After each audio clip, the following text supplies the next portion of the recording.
Yo. What's up, people? What's happening? What's popping, man? It's your dog, Toddy, checking in. Yes, checking in with a live stream, man. What's going on, peace? What's good? How's everybody doing, man? Good to be in this thing, man. Oh, hey, it's almost game time. It is almost game time, people. It's almost time to get it done. Carolina Panthers, they coming to the dome. Well, I still call it dome time, but they coming to the stadium. So it's almost that time. It is almost that time. Welcome to the Waffle House. Y'all know the rules. As you come in, make sure to let me know what you want. That way we can get in the kitchen. We can get you in the kitchen, get your food out before the club let out. For the night owls get out. So let me know what you want ASAP. That way we can get your order out ASAP. So go. Welcome to the Waffle House, man. It's been a nice week, been a good week. We all here once again. So welcome in. Carolina on deck. Carolina is on deck. They got to come down 85 to the A2. Boy, I can't wait, man. It's like Christmas, a kid before Christmas, and we almost here. It's almost show time. Let's see everybody checking in so far. Who we got checking in so far?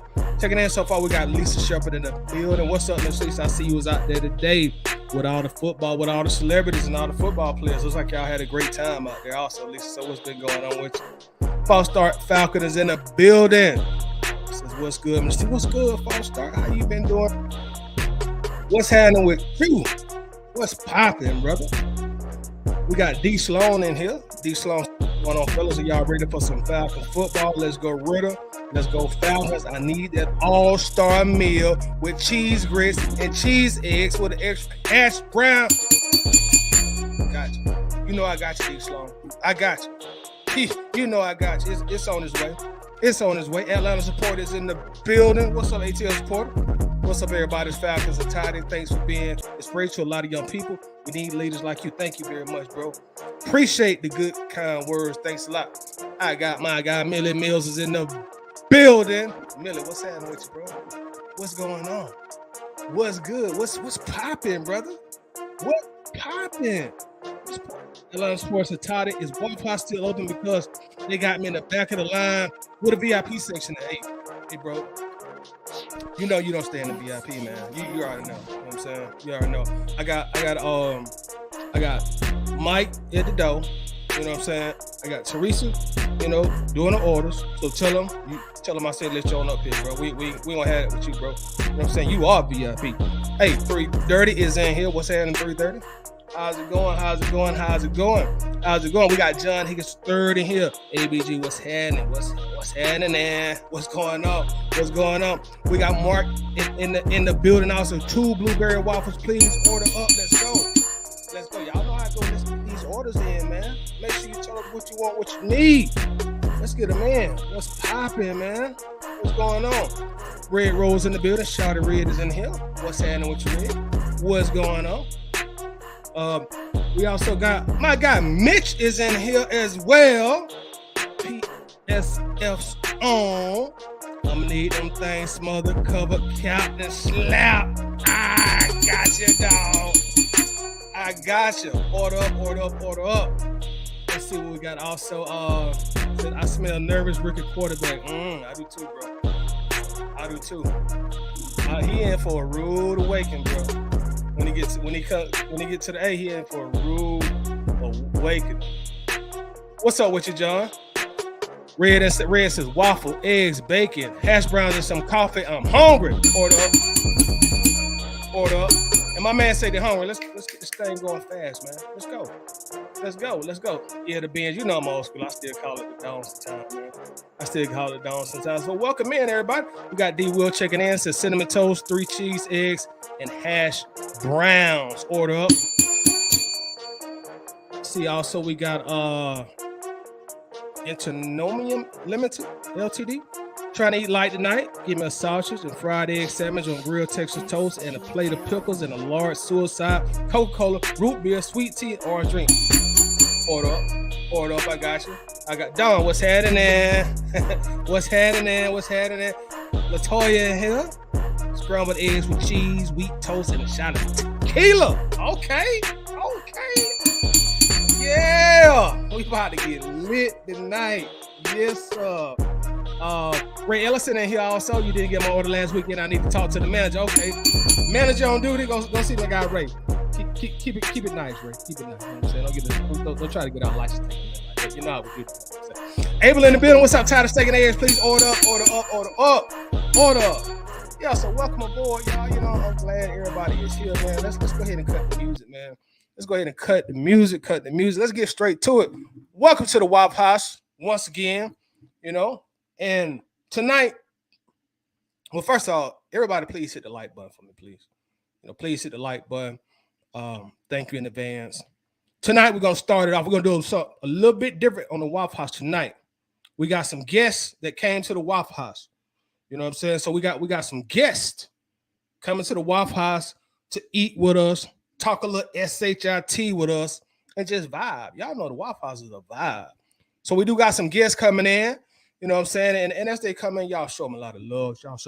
Now, they are some Panther fans. They are Panther fans.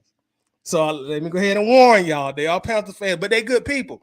They my people. I'm vouching for them. So y'all treat them well. And we'll just kick that ass on Sunday. You dig what I'm saying? But treat them well while they are here. First, I want to bring in my guy. Q is checking in the building also. And Q is from the Big Panther Podcast. What's happening, man? What it do, fam? What it do, brother? My pleasure being in the Waffle House, bro. I appreciate you. Hey man, thank you for coming, man. Thank you very much for coming, man. I'm glad to have you here. I see you brought some folks with you, right? You got some folks backstage, right? Oh yeah, the crew in the building. You already know what time it is. We pull it up. People? Yeah, my people in the building. Oh, he brought his people. So he came fully equipped. They got 3 or 4 banana clips in the trunk, y'all. Yes, sir. They came prepared to bang. Okay, let's get your people in here. I'm gonna bring your people on stage, and I'll let you introduce your folks, man. All right. Let's go ahead and get them in here. It won't let me add them in here. It's GO, right? Yes, sir. My right hand man, the GOAT. Yo. You want to hear GO? My dog. I hear y'all. Yeah, you ain't showing up on screen for some reason. Yeah, we can hear you, but we don't see you. I don't got to be on screen. Shit, it'll be all right. Okay. Patty, hey, it's Black Cat Panther Podcast. Black Cat Panther Podcast. So let me straighten your ass no more, okay? There you go. There you go. Black Cat Panther Podcast. My bad. Hey, I'm gonna have to call the goddamn manager up this motherfucker. You know what I'm saying? Yes, sir. You feel me? I like my eggs scrambled. Yes, sir. And by the way, Black Cat Panther Podcast. Black Cat Panther Podcast. My bad, y'all. There you go. Get my order straight now. Damn. I got you, big dog. What y'all want from the kitchen, man? Let me get that All-Star Special, Bubba. You know how it go. All-Star Special coming up. We got you. Go. What you want, big dog? Smother, cover, chunk. Smothered cheese. Hey, y'all know. Hey, boy, we kind of we're a little ratchet at this Waffle House. We serve alcohol too. Y'all good? Y'all straight? Y'all yeah, it is what it is, bro. That Jack and Coke. That Jack and Coke. Yeah. Let's get it, man. Let's get it. I'm gonna bring some of my people also in here as well. You know, we coming to bring ours in. We got our guy Mark checking in the building. How you doing tonight, Mark? I'm doing well, man. I'm doing well. How you guys doing below, man? It's on the right, y'all, in the right spot. Yeah. What's going on, Bubba? Right. Hey, what's up, man? How y'all doing? Trying to keep it kosher, bro. Trying to keep it kosher. I hear you. Dig it. So let's get to it, fellas. Y'all, once again, welcome, man. It's only right that we start off both of our seasons with a division game, Atlanta versus Carolina. And I want both of you to tell me, like, how y'all feeling coming into this game? Like, what's y'all confidence level? Y'all really think y'all gonna come down here and walk the dogs on us? It's gonna be a dog fight, a cat fight, pun intended. It's gonna be a dog fight. It's gonna be a dog fight. You know how close them teams is, man. You know how close them teams is. Last year, what? DJ Moore took his helmet off. We lost that game. Then y'all come to BOA and got that business. So you already know what time it is, man. You know how they be. You know how them games be. Yes, sir. This is gonna be a good win because look, these teams to me are so similar. Look, everybody has a strong defense, a run game that's going to come out here and be, y'all boys gonna run the ball if we don't know nothing else. Y'all got that three-headed horseman at running back, and I know all them guys coming to play. So I already know, to me, this game right here is going to be a lot more competitive than it was last year because now we got two quarterbacks that's uprising. We're going to see what y'all boy is made of. We're going to see what Bryce is coming out to do. I'm ready, man. The energy is already lit for the city. I'm ready to come. We haven't won a Mercedes-Benz, but we're going to break that streak this year, bro. It's going down. Oh, so cute. You saying y'all going to come to the crib and win? That's what you're saying? Yeah, we coming to the crib to kick the dough in, bro. I coming to eat some of your lunch, bro. I got to have it. I heard that. Hey, I'm gonna say this, man. Like Bryce Young. Let's start with Bryce. Like, I'm a Georgia Bulldog fan, but I was a big fan of Bryce Young in college, right? And I think he's gonna be an exceptional pro. That's just me being real. I think he's gonna be an exceptional pro, an exceptional talent. I like that kid. That kid really got everything you want in a quarterback outside of the height, but that's another story. We done dealt with a little shout bastard in this division before that wreaked havoc on all our asses. So yeah, we've seen it before. He got everything, man. He got the smarts first off, very intelligent quarterback, athletic.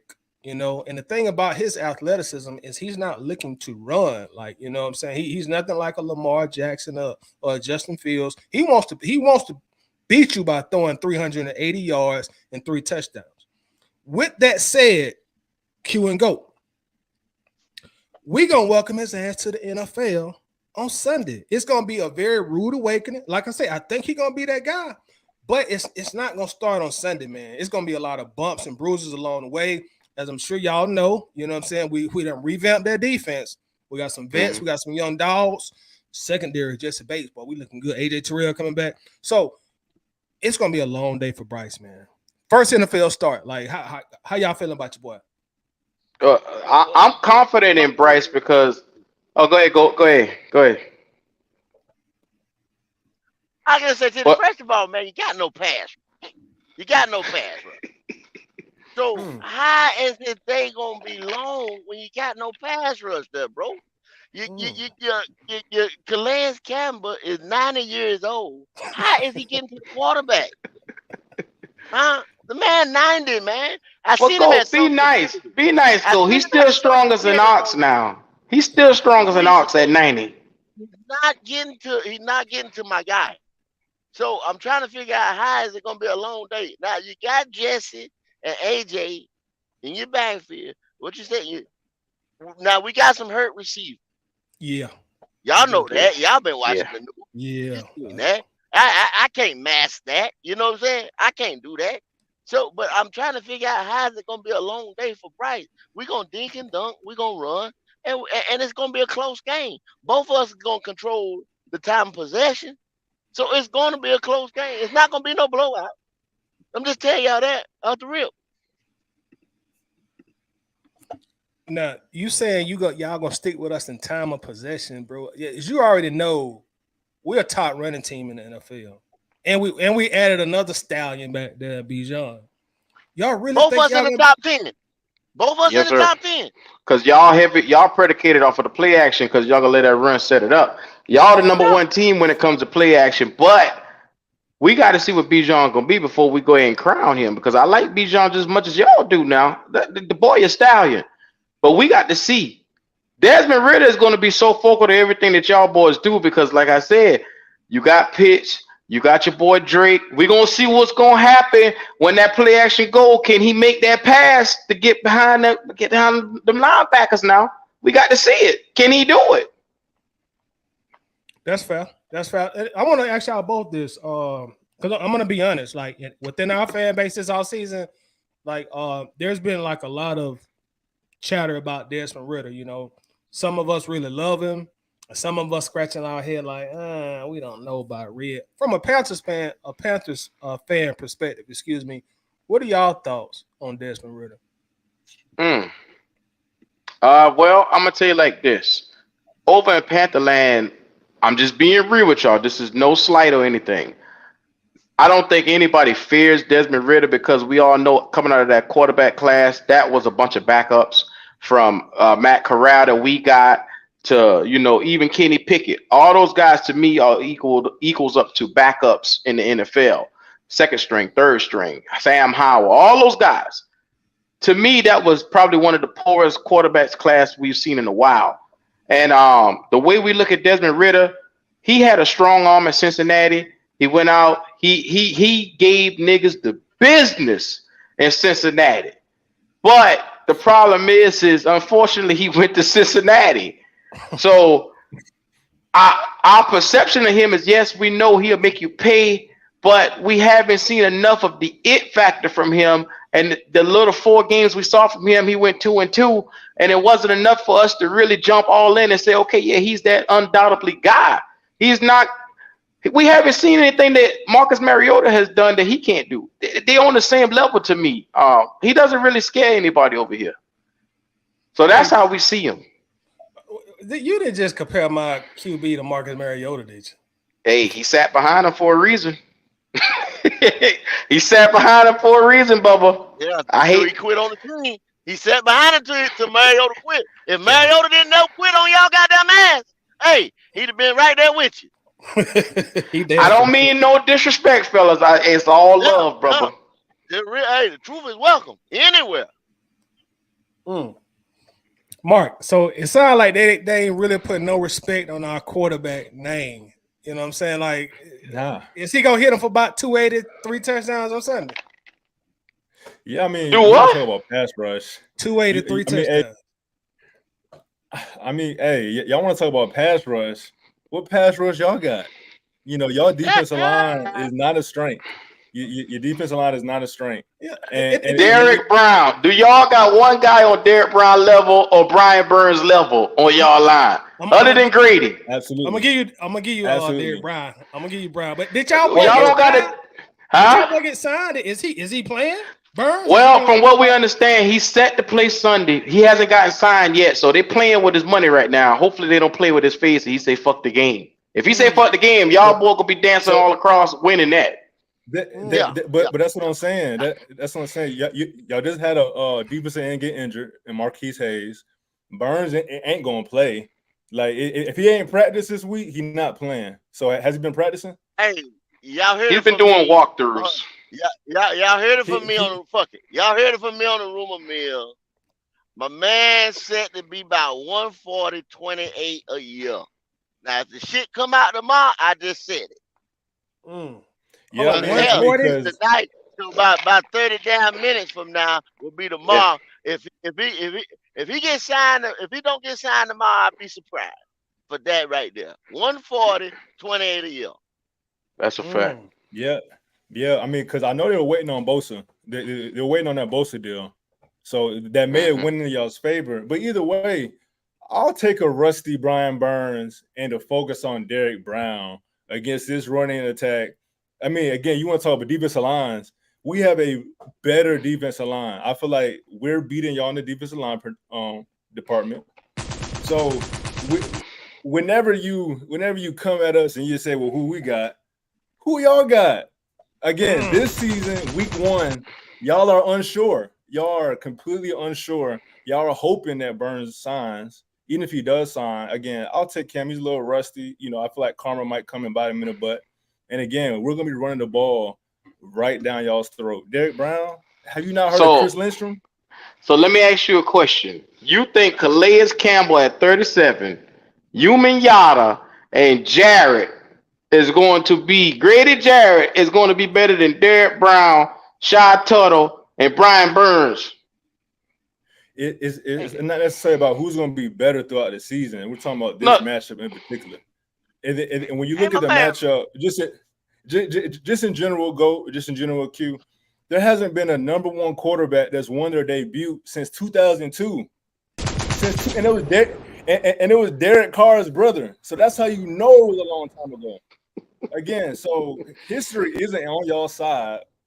You got a 5'7" quarterback, and you talking about was it? Oh, you done shrunk him. He 5'8". He 5'8". We ain't gonna let you minimize our quarterback any damn more than what he is. Nah, I got you. You don't respect it. I got you. But our front seven to me is better. I can list off our front seven all day because other than Bud Dupree, Calais Campbell, Yuman Yada, and Grady Jarrett, y'all got a front four. Y'all ain't got a front seven to me. Y'all linebacker play ain't messing with Shaq Thompson. We got oh my God, Brian Burns. We got Derek Brown, Shy Tuttle, Frankie Louvu. Man, look, bro. We shooting. We coming. We gunning, bro. But again, we had one of the strongest offensive lines. So if you feel like that is an issue, you got to remember just last season we put 36 on ahead. Y'all line is superior, Bubba. Did you happen to see Hard Knocks with the Jets? Did you happen to see that? I didn't watch it. No. Well, I would think that the New York Jets are Super Bowl contenders. And they got a quarterback by the name of Aaron Rodgers. You know of him? Do you happen to know of him? A little something. Yeah, he beat us in man. In that series, he say, will somebody please block this guy? Will somebody please? And he was talking about that rusty Brian Burns that you happen to been talking about. Rusty. Yeah. Rusty. He may not play. Yeah. Rusty. No, Don't bank on that. Don't take that to the bank. Yeah, he can't. Assume he gonna be there. Yeah, he gonna be there. He gonna play. Look at here, Lemon Pepper. He gonna have the wings. We stepping on in. Come on now, don't do us like that, Bubba. He gonna be in the building. We here. Yeah, he may be in Magic City, but here we go. Do anything. That's what I mean. I just told him the numbers and everything. Do you think there's any way in the holy hell we get ready to go to Atlanta without our number one guy? Are you serious right now? Yes, I do think that's extremely possible. Now, I mean, y'all know better, but again, I'm just looking at the players that we know are playing. I think we have the advantage today. And again, we're going against a rookie quarterback. Let me tell you something. It ain't but down almost 3 hours from Charlotte to Atlanta. If I got to go pick this nigga up my motherfucking self and take him to Mercedes-Benz, he getting there, bro. You feel what I'm saying? Let me tell you this. That's right. Hey, you might as well go and pick him up now. Shoot, I got a nice place you can stay in the A, man. So you might as well go ahead now because y'all gonna need him. When we coming. Hey, yes, sir. Hey, y'all gonna need him, man. Because again, you can't neglect our offensive line. So I'll just ask you two this: try to be as honest as you can. If you're not, I understand. But who do you think has the advantage at quarterback? Who has the advantage? They're both young. I want to hear. Okay, so one guy we know was taken in the third round. One guy's a number one overall pick. If they are close in gameplay tomorrow, I'm going to be upset. One, because there should be no comparison in their two plays. One signifies that one guy should be here, and the other one status signifies the other one should be here, but he'll be serviceable. You know what I'm saying? It's no slight, no disrespect. I'm just speaking it as it comes, So I expect both of these guys to come out and give their team a fighting chance because if you run the ball the way how you guys do with Bijan, Tyler Algier had 1,000 yards on the ground by itself. You got Patterson still there. That's y'all gadget guy. I know y'all niggas, man. Y'all niggas gonna come out here and run the fucking ball. Yeah. That shit is gonna set it up. Y'all got an all-pro on that offensive line. That nigga ain't no fucking joke. So if y'all listening to me in Pantherland, y'all better get the fuck up and get ready. Yeah. I see you, Swan. Swan. Hey, Swan, what you want? Some damn blueberry waffle. I see That's you out my there. third cousin. That's third cousin. Oh, somebody What wants some it do, waffles? fam? We got it. We got him. We got you. Swan know what to do. Coming up. Yes, sir. Yes, sir. I try to be as realistic as I could, man. I know y'all boys serious. Y'all got the offensive line. Y'all run block the hell out of them boys out there. Like I said, I've been battling with Falcon fans for the last 4 months. I know y'all just as well as I know my team.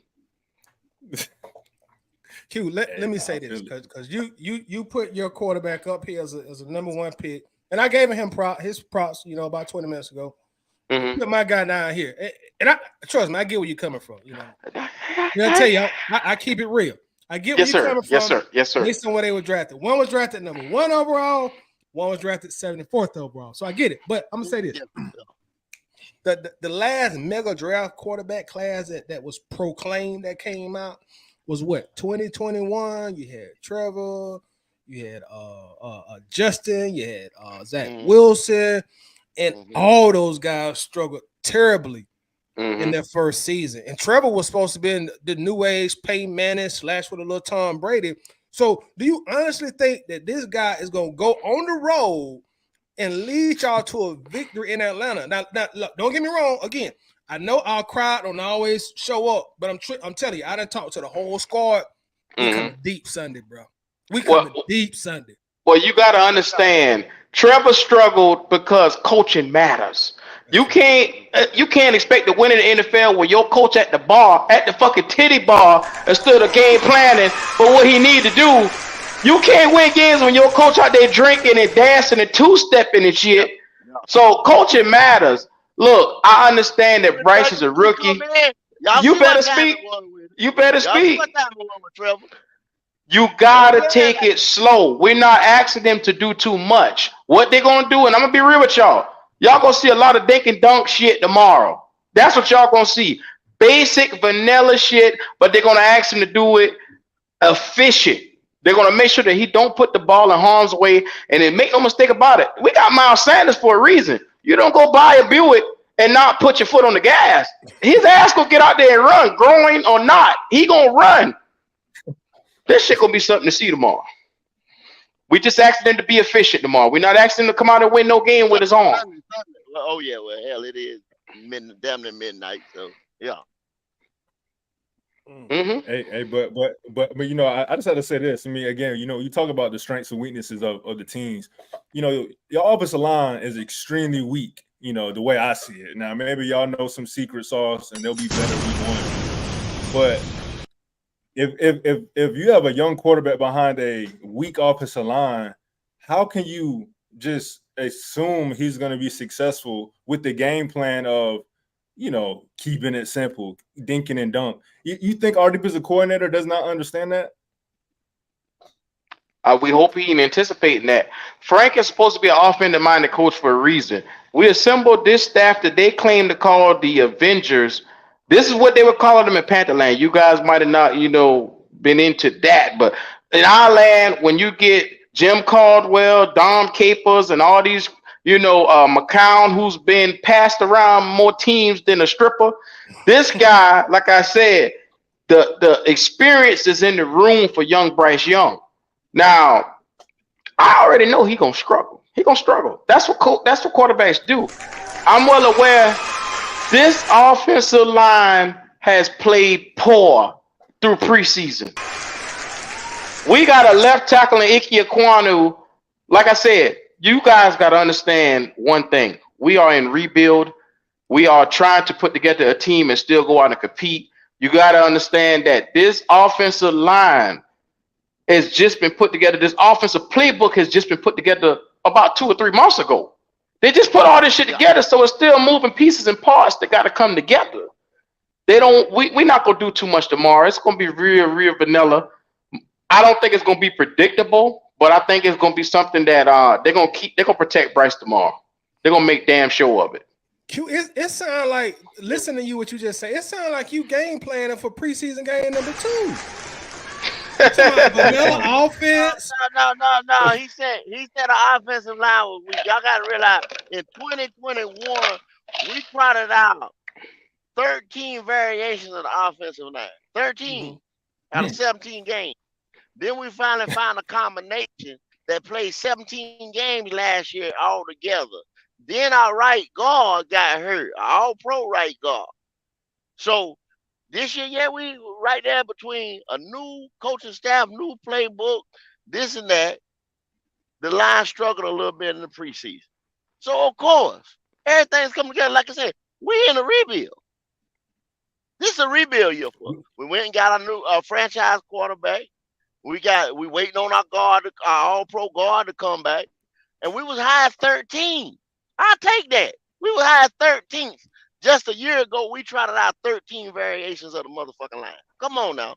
I'll take 13. Yeah, I mean, again, that just goes to my question and why I feel like maybe there's some type of delusion, on this panel. If y'all saying y'all in a rebuild, y'all have a weak offensive line, y'all have a new quarterback. Nope, you had don't the call it weak now. You just said it was weak. High 13. I just told you I'm gonna take 13. So high 13 week out of 32. If anything, that's 13. A little mid. It's slightly above average. It's mid. Mid. That's a little mid. In the preseason, y'all was mid. Y'all was terrible. Bryce was getting tore up in the preseason. How was that mid? That's terrible. He got tore up. He ain't die. He ain't die. He's still alive, bro. He got his black ass out the next year. So yeah, he didn't get killed. So yeah, but they had to part his ass out of there. So he all right. I mean, hey, shake that shit off. We good. Shake that motherfucker off, bro. Come on now. That's what we gonna do. Whoa, we gonna play some football. Oh, again, I guess the point is, again, you might have said something I just don't understand. But y'all have all these things going against y'all. Y'all have the Avengers as y'all's coaching staff. How does Bryce Young have more of an advantage than Desmond Ridder tomorrow? Like, I just don't understand how y'all come to that conclusion. And really, you're 2 in this system, by the way. I'm gonna ask. Look, I hate to ask a question with a question. Do y'all believe in Desmond Ridder? Both of y'all up there. Do y'all believe in Desmond Ridder? If you gonna put money, will you put money on Desmond Ridder every game? On Sunday, I will definitely. On Sunday, your paycheck. So 17 games. Will you put? Hold on, go. Let me ask you a question. You saw this last Super Bowl comes down to a heroic effort from 2 quarterbacks. Can your guy Desmond Ridder go toe-to-toe with a Jalen Hurts and a Patrick Mahomes? Can he do that for you? No. Well, okay. Let me say this. Oh shit! Hey, but let me say this. You a lying nigga. You a motherfucker. You know this. Hey, you know this. Hey, no. Hey, the question was, can he do it? Can he do it? Yes. Is it probable? It's probably not probable. But can he do it? Absolutely. Hey, you call us delusional. God damn. But look who you named, though. You named. You see the game last night. Nick, that's the best of the best. He got to compete with them. How long it took Jalen to get to that point? 3 years. All right. But that's the litmus test. Philly is the test, bro, to get to the Super Bowl. It took him 3 years. Now, whenever somebody bring Mahomes in, that's a cheat code. You can't. It ain't but one pat. We all know that. That's the baby goat. But Jalen, I'll be damned. It took. Oh, Pat the baby goat now. You disagree? No, I agree. Yeah, and it took Jalen, like you say, 3 years. Shoot, my guy only year 2. My guy looked bad. Jalen did going into year 2. I say that. Your guy, Desmond Ridder, looks better than Jalen Hurts. Year 2. Going into year 2. Going into year 2. Oh, was that guy even playing his rookie year? Oh Yes, he was. Yes, Was he? he did. That's how bad he was. Let me tell you, they got rid of Wentz and all that. Then he played the last part of that year. The next year they were so, and then next year he come out there.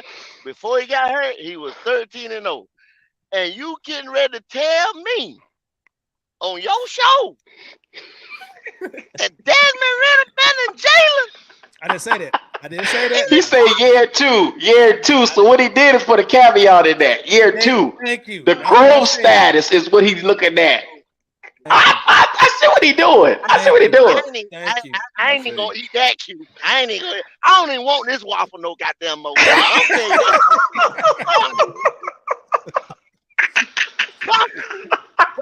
Hey, go. Let me give you your boy Jalen Hurts since you going to bat. Since y'all came in here to go to bat for Jalen Hurts. Since y'all ride for Jalen Hurts. His rookie year, he had 6 touchdowns, 4 interceptions, QB rating of 77, and he only completed 52% of his passes. I'm not going to even bring my guy Ritter stats up as a rookie because it ain't comparable. That's the point I'm making. Going into year 2, my guy is better.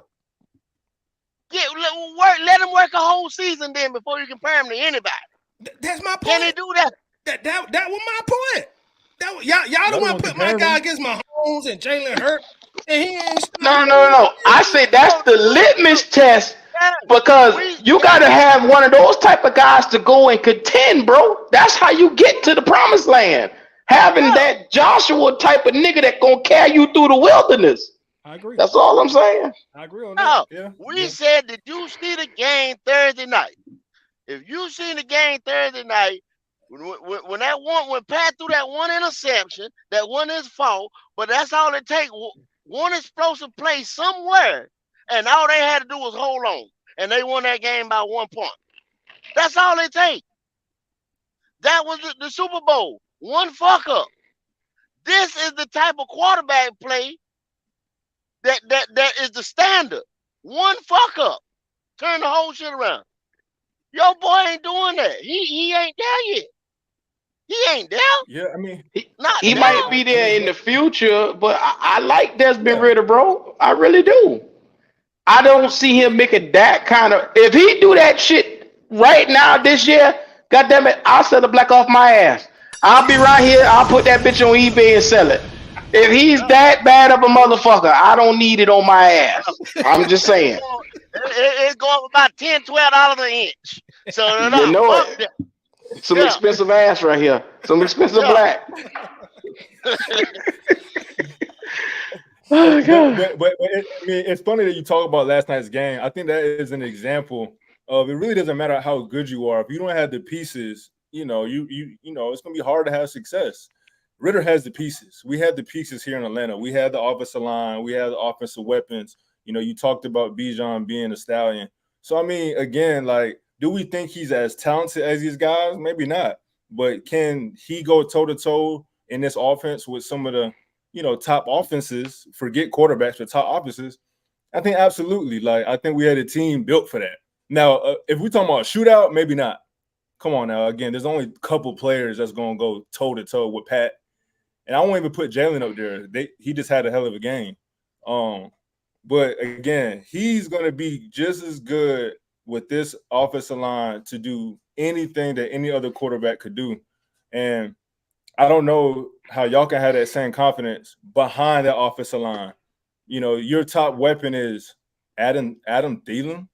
Like, that's your top. Now, say his name like you know him. He been in the Vikings for the longest. Now you acting like you don't know him. He old, man. Y'all talking about Calais Campbell, man. He on his last year or two. We ain't worry about Adam Thielen 33. Come on now. Wide receiver, man. Hell, Calais Campbell at the damn. Look, the boy got wrinkles in his damn forehead. And y'all talking about he. Come on, bro. Calais ain't got to run no post. That nigga got 1 foot in the grave. He's so damn old. He got a 33-year-old wide receiver, bro. That is ancient. He's just as old in wide receiver years as my guy is and defensive line years. 33. Y'all gonna be changing Calais Campbell diaper on the field after a while because this nigga is old. Come on, bro. y'all to see old Calais in preseason, bro. All I'm saying is Adam Thielen, think about it. As a third option in Minnesota last year, he gave you 800 yards. 800 yards right at 9. He gave you that with Kirk Cousins. Now, right now, the different level of quarterback, Kirk Cousins is way better than Bryce Young is right now to this day, because right now, Kirk Cousins is a top 10, top 15 quarterback. We all know that. I agree. Bryce Young is ascending. He has not entered nobody's top 25. He has not entered nobody's top 30. He has to earn his way to wherever the fuck he go. He's just a number 1 overall pick that has talent. That's all we're saying. The offense is going to go as this running back go, because I'm interested to see who's going to start Miles Sanders in this open field. So as he open that up, play action is there. We pick and pop all day. You're going to see a lot of screens, reverses. You're going to see all that on the – they're going to open it up with a bunch of misdirection stuff. Bank on it. Yeah, we pretty much going to do about the same thing y'all going to do. Well, let me ask y'all. Give me y'all score predictions. Let's see who we are with the score predictions. I think this is going to be probably 24-21. 24-21. It's going to come down to like a field goal winning this game, bro. 24-21 who? Well, who else? what the fuck you think I've been going to say? Hey, come on, man. Come on, bro. Look at it. Come on, bro. I'm ready for the squad, bro. Because your dog say y'all rebuilding, so I said we are rebuilding, but we can still win games while we're rebuilding. We taking y'all down. Okay, I got it. What about you, Goat? It's gonna be somewhere like that, like you said. It's gonna be a field goal game, 1 touchdown. It's gonna come down to one mistake. Cause let's don't say both of us got a high-powered offense. We stretching the field like that. You know, we throwing 40, 80-yard bomb. No, come on now. Let's be real with each other. We ain't doing that. Both of us is gonna run, dink and dunk, take it when the defense and give it to us, and control the time of possession. That's what kind of game it's gonna be Sunday. Mark, what's your score prediction? You know, Miles has been consistent throughout preseason, but, you know, I got us winning 17-16. Like, we're going to find a way, like they said, to win it at the end. I do think it's going to be close, but I can also see how it can get ugly.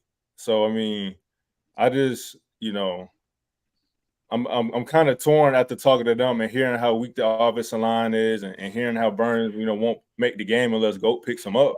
I mean, they brag about.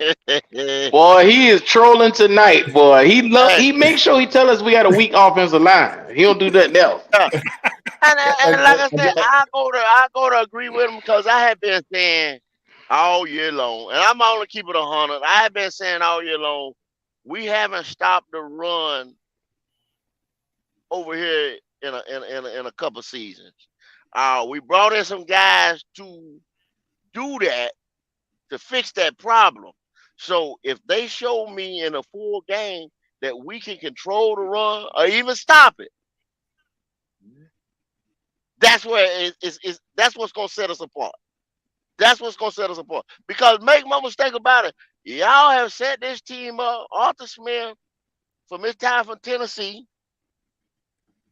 Desmond Ritter, he set this team up to run the ball, not to throw the ball. Not behind Ritter, not behind quarterback play like the rest of the league. It's to run the ball. That's why y'all went and drafted Bijan, your first round pick. Yeah, that's true. That's true. And also, y'all, I'm gonna give y'all my prediction as well. Before I do that, man, let me get a little quick commercial out the way. First off, let me thank these brothers for stopping by and chopping up with us. Everybody, I just dropped the link to their YouTube channel in the comments.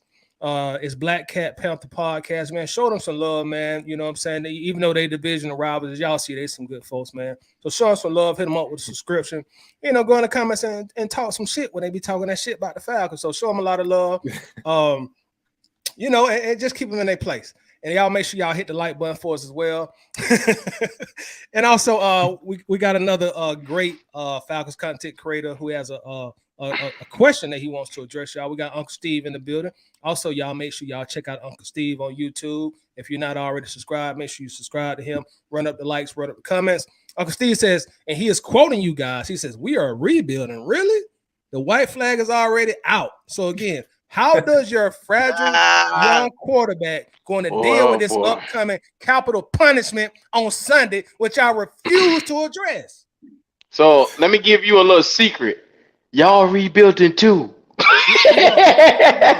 We done went through them 2 years. We done rebuilding. Okay. We progressing at this point. Until your quarterback play more than 4 games, y'all ass rebuilding too. Yeah. But I don't know why everybody say like, damn, rebuilding like somebody saying you got a disease or something. Nobody don't want to admit that. Yeah, like a nigga got leprosy. God damn. Okay, check it out now. This division, this whole division right here was settled by one motherfucking game last year. One regular ass game. All of us finished with the same record. So, and then you went over there, right? Come on, let's compare this shit. You went over to New Orleans and got that defensive tackle. We went over to New Orleans and got that B defensive tackle, right? Then you went to Cincinnati and got that guy. We went to Cincinnati and got that B guy. What the fuck?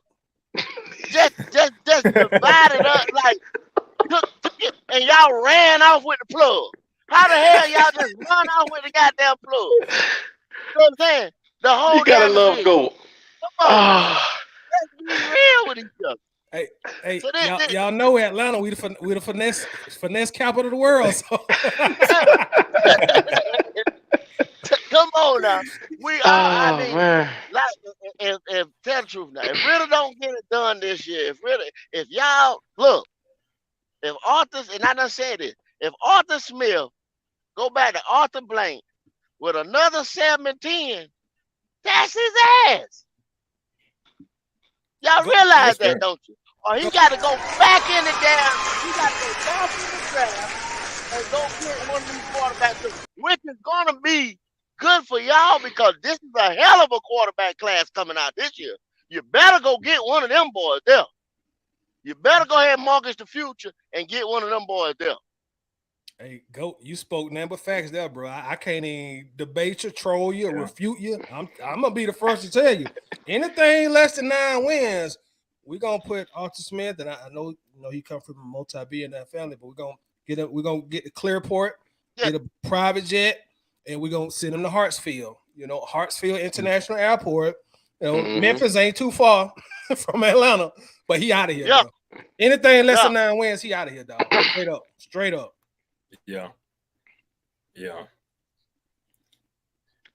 No, but hey, I mean, you definitely made good points, man. But I think the biggest difference is, man, in the all season, we really upgraded our whole team. So, like you said, we went 7-10. You spoke on our quarterback from last season.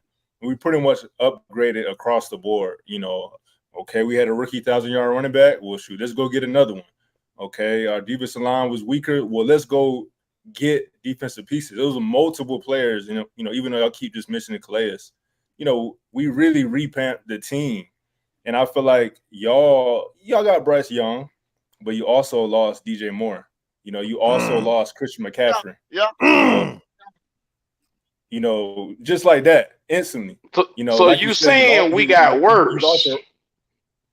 I feel like if you're saying that we were the same last season, you cannot go into this season and say, "Oh yeah, we're still the same." No, the Falcons probably are one of the most improved teams in the league, let alone the division. So again, so you saying y'all the only ones out of this division that got better is what you saying? No, but I think we improved the most in this division. Absolutely. And I think y'all took a step, not necessarily back, because like you said, you're rebuilding. So you really position yourselves, pretty well. You got your quarterback, but again, you lost your star wide receiver. You lost your running back for pretty much nothing. We but we went and got Miles Sanders, a Pro Bowl running back in the place of him. We went and got Hayden Hurst, y'all old boy, and we put him on in there. It ain't like he crippled. Don't pretend now. He was serviceable. Serviceable. I'll give you that. Yeah, the nigga's serviceable. Let's not pretend he ain't Kyle Pitts, but he still get the job done. He give you 500. He'll give you 500. Now, Adam Thielen, I just told you, DJ Moore had 800 yards last year with a bummed out quarterback. We just replaced that same very old production with a 32, 33-year-old Adam Thielen. So I like to think that we gotten slightly better, marginally better, because you got to understand, we didn't have a tight end last year. We fixed that problem. We didn't have a superior back. We had Deontay Foreman. He was a B slated back and almost got 900 yards behind our line. Miles Sanders is better. He way better. Yeah, he got 1,200 last year. 1,296 to be exact. 1,300 yards. I mean, but again, we can't. You gotta just look at things for what they are. He played behind probably the best offensive line in football last season. He played with. Why I knew you were gonna say that? I knew you was gonna say that. Because your offensive line. That's the go-to. That's what everybody say. Yeah. My man is on a mission to kill our offensive line. I noticed this already all night. You know that line mid advanced you. I said it. He said Deontay Foreman, who's been a backup for his career, came in after 6 games and got 941 behind our line. Now you got Miles Sanders that he ran behind the second line, but he had 1,200. So he better than Deontay. If Deontay got 9 after 11 games, what do you think Miles gonna have for 17? And we draft the top 5 receiver in this draft in Mango, Jonathan Mango from Ole Miss. The guy put up numbers last year. So I mean, come on, bro. Give us a little bit of slack. Don't say McCaffrey. No. McCaffrey spent more time in a sweatsuit than he did in the motherfucking pads. The nigga been hurt 2 years in a row, bro. That's how like Julio is last year. Yes, sir. Right. No. I mean, hey, no, that's definitely true. It's definitely true. But again, I feel like y'all in a better position this season to have success long term. So if you're looking at it from a team building aspect, okay, yes, y'all are in a better position than last year.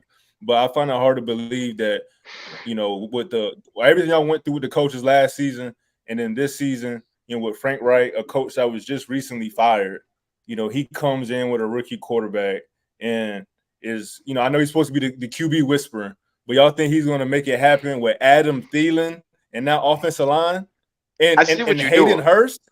I see what you're doing right there. He made sure he highlight the motherfucker got fired in Indy. Well, don't worry. Your coach keep fucking up the way he is. He gonna be sitting right by his black ass. Them 2 motherfuckers gonna be Forrest and Bubba sitting on the goddamn bus together. No, Q. He did about 7 and 10. He gonna be with that motherfucking Nebraska that we got rid of. You understand what I'm saying? Where the fuck he gonna be? I see what you doing, Bubba. I got you. You gonna make sure you highlight that shit there. I got you. Okay. Fourth in the chat. That's my guy. I see you, boy. What's going on, Fourth? Yes, sir. What it do, everybody? We appreciate that sub too, Bubba. I saw that. Thank you. Look. This team with Frank Wright, make no mistake about it. I've said this too. Frank Wright has taken his thin lip ass up to that podium and lied to everybody for the last couple of weeks. He not gonna fuck me. I got my eyes open and I'm woke. Now, what I'm looking at is a coach. If he don't get his motherfucking ass out there this first year and get to winning some games, he gonna be sitting right by your boy Arthur Smith, because we all know Arthur Smith is on a hot seat his damn self. If he don't get out there and win some games, Forrest and Bubba is going to be riding the bus again. When you right, you're right. When you right, you're right now. I'm going to give you that. You're right. Looking for Jenny. Because Arthur Blank then I already came out publicly and said, hey, this is year 3 of a 3-year plan. Like, he pretty much, I'm paraphrasing, said, look, I was kind of cool losing the first 2 years, but these next 2, oh, no, buddy, it's time to start winning. So you're absolutely right, man. And I done said it already, Go and Q. I said it plenty of times. People in the comments will vouch for me. There is no excuses for the Falcons this year, bro. There ain't no damn excuses. Anything less than 9 wins is a failure, and changes from the top to the bottom will have to be made. So I agree with you on that. Mm-hmm. Yeah. So this gonna be an interesting game all the way around because, like I like to say, for us, these first 2 games are playoff games. You got 2 division games in conference. You got the Falcons and we got the Saints the week after Monday Night Football. I will be in the building. That's gonna be dope. Okay. We got to win one of these 2. I would like to win both of them, but realistically, I know how the Panthers are. We usually split with the Falcons every year, and goddamn it, we sweep the Saints last year, but then I went out and re-up with that motherfucker named Carr. So I'm trying to keep it as real as I can. We might drop one of them motherfuckers. I ain't going out without a fight though. We on y'all ass. Atlanta, you ain't gonna win that game, bro. I'm telling you. Oh, I didn't give y'all my score prediction. Oh, I'm gonna keep it trio, like Bun B say. 24-10, Atlanta. We're gonna dominate the game. As I told y'all before, I like Bryce. 5 years from now, we're gonna be arguing if he's better than Mahomes. But it ain't gonna start in the A on Sunday, dog. He gonna have a rough outing. I'm talking about 9 for 21, 124 yards, 1 touchdown, 2 interceptions. So you think 124 yards gonna beat us? No. Y'all gonna lose. I'm giving you your quarterback stats. Oh, that's our quarterback. He only going for 124. That's your quarterback stats. It's gonna be a rough game for Bryce Young. I'm telling you, bro. It's gonna be hard on him. So what happens if Bryce Young pull a Cam Newton and bust off for 400 in the first game? Oh, that ain't gonna happen. That ain't gonna happen. That ain't gonna happen. Okay. That ain't gonna happen. They said that shit before. That wasn't gonna happen with Cam, and he did it back to back. That ain't gonna happen. They said y'all lost, Deion Sanders was y'all lost. Yeah, but a star was born. Yeah, a star was born in them 2 nights. No, absolutely. And don't be wrong. I mean, I feel like I can speak for both of us. We Cam fans at the end of the day. From the A, but this ain't Cam Newton, y'all. Come on, y'all. This is Come on, Bubba. This boy can throw. He can make them play. There's no Steve Smith in that locker room. You gotta understand. Where's Luke at? Is it Shaq Thompson? Luke came the next year. Luke wasn't there that first year. Remember, Cam came out 2011. Luke came out 2012. Yeah. So the 400 yards he put up, he only did it with a one-legged Steve Smith and a damn nigga named Legadoo Nane. All we had was Greg Olsen and a dead Jeremy Shockey. Jeremy Shockey was nipping his ass out to retirement. Yeah. Nobody's. So all I'm saying is anything is possible. Yeah, but anything is possible, bro. Is the moral of the story. I know that's a little motherfucker. He 5'8". You done put him to 5'7". Yeah. He's a little motherfucker, but I think the little motherfucker can play. He 5'8" with cleats on. He 5'7". Little motherfucker. There we go. He's scrappy though. He's scrappy. Little chihuahua.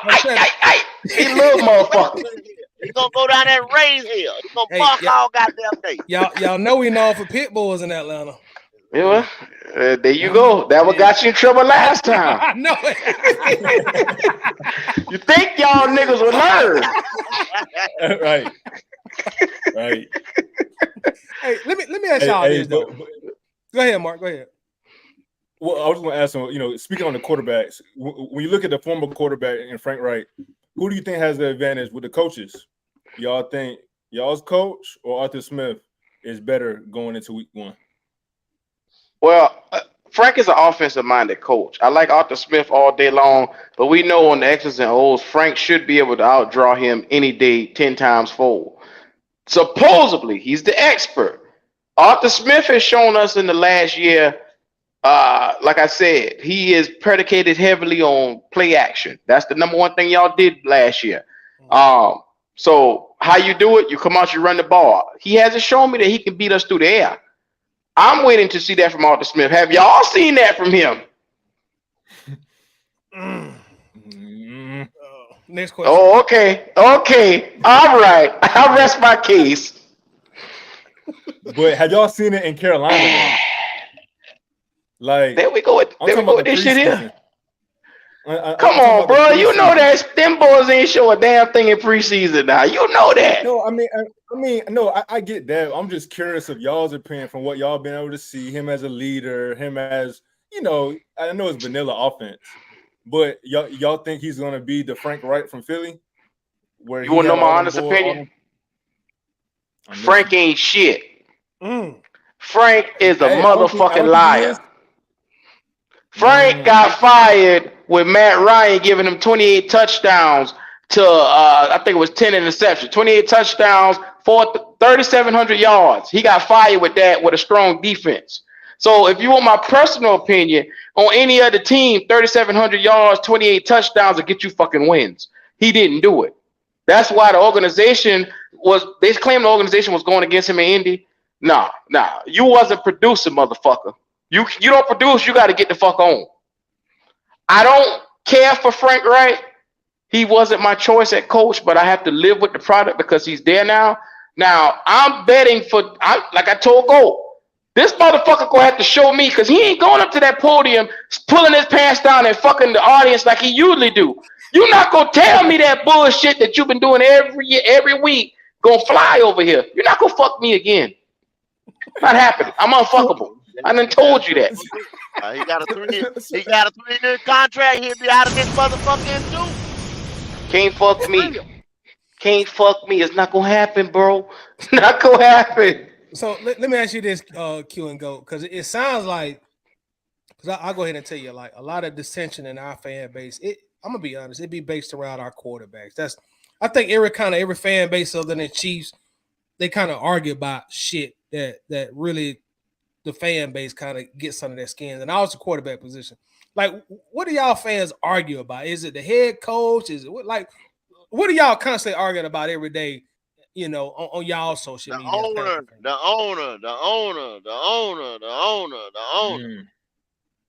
owner. Why? Sit his monkey ass down. Let the football people do football shit.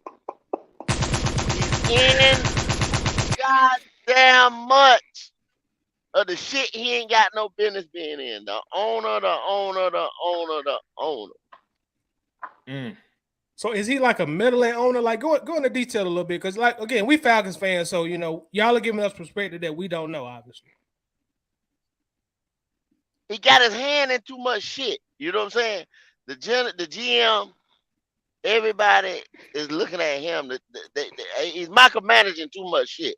You know what I'm saying? He's in too much than being an owner and let them guys go ahead. They said they were supposed to do this. They got to look back at that. We moved from 9-1, man. We were going to move from 9-3. A lot of people don't know that. We were going to move from 9-3, and we probably wouldn't have took Bryce. We'd have probably took AR. Yeah, we had a deal with the Cardinals, and our owner fucked that up. What did he say, Go? He said he wasn't going to take a quarterback next year. He going to take one this year. See? And then they were probably in back room saying, don't take a quarterback this year, take one next year. Because I'm telling y'all, it's a hell of a class coming out next year, 2024. Well, Go. Remember, Scott Fitterer had a deal worked out at number 3 with the Cardinals, where we didn't even have to give up DJ Moore. And David Tepper walked his narrow ass up to the door and go ask him, well, if you had number 3, see what it take to get to number 1. Why don't we go big, go number 1? Now you got to give up DJ Moore, extra picks. We gave up a fucking house ransom to get up to number 1. Which that would have threw us in front of Indy. You see what I'm saying? And that would have made Indy had to make a move. If Indy had to make a move, we still would have probably got either Richardson or Stroud. We still wouldn't have come up with Bryce. But I mean, he the one that did that. So we got Bryce and we lost DJ and a 2nd round pick. That we could have got a corner this year or something like that. You see what I'm saying? Yeah. No, I mean, that's interesting because I felt like, it was definitely a big surprise, to, the NFL world when y'all made that move. What was y'all's reaction initially when you hear that, okay, we moved up, but we got rid of DJ Moore? We giving up picks. We gave up the 2nd that we got from, the McCaffrey deal. Like how do y'all feel? Like, how'd y'all feel initially? I was shitting because we got a second, third, fourth, and a next year's fifth for Christian McCaffrey, and we essentially swap our first pick 1 and 9 with them. Then we gave them next year's first round, which next year we don't have a first round pick now. Then we also gave them second and third that we just got off of Christian McCaffrey. So the leverage that we had to build this team the correct way with 11 picks instantly went down. We gave away 4 picks and a player.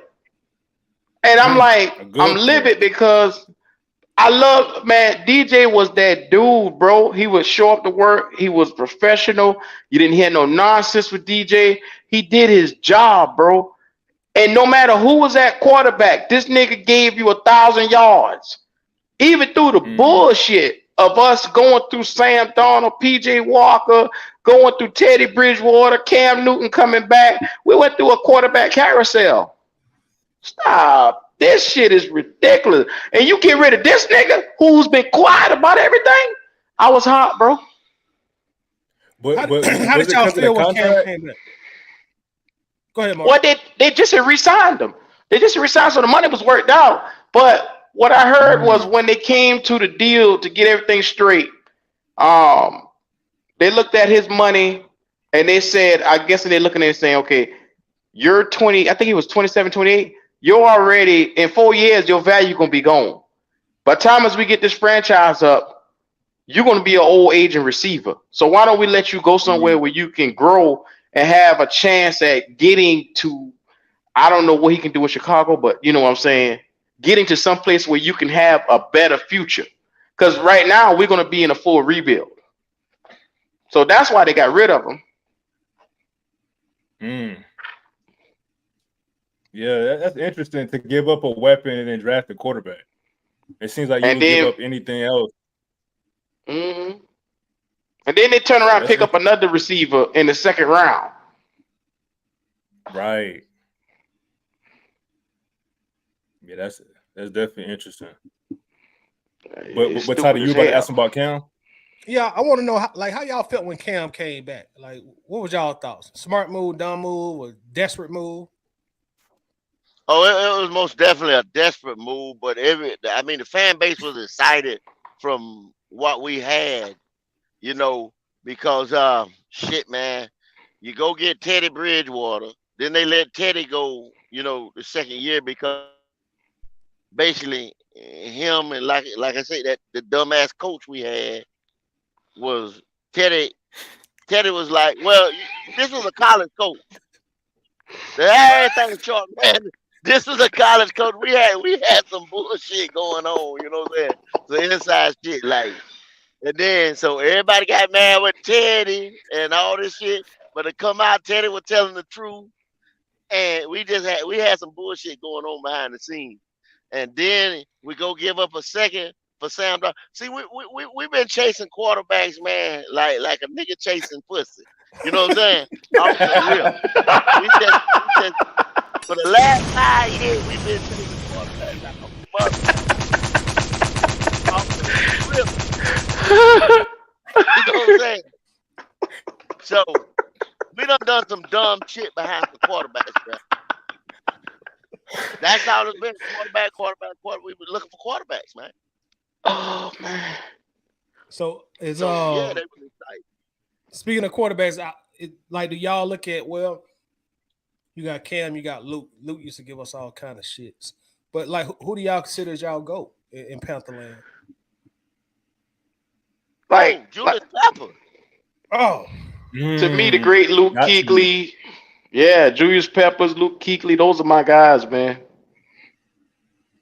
All right, so go ahead, Mark. Go ahead.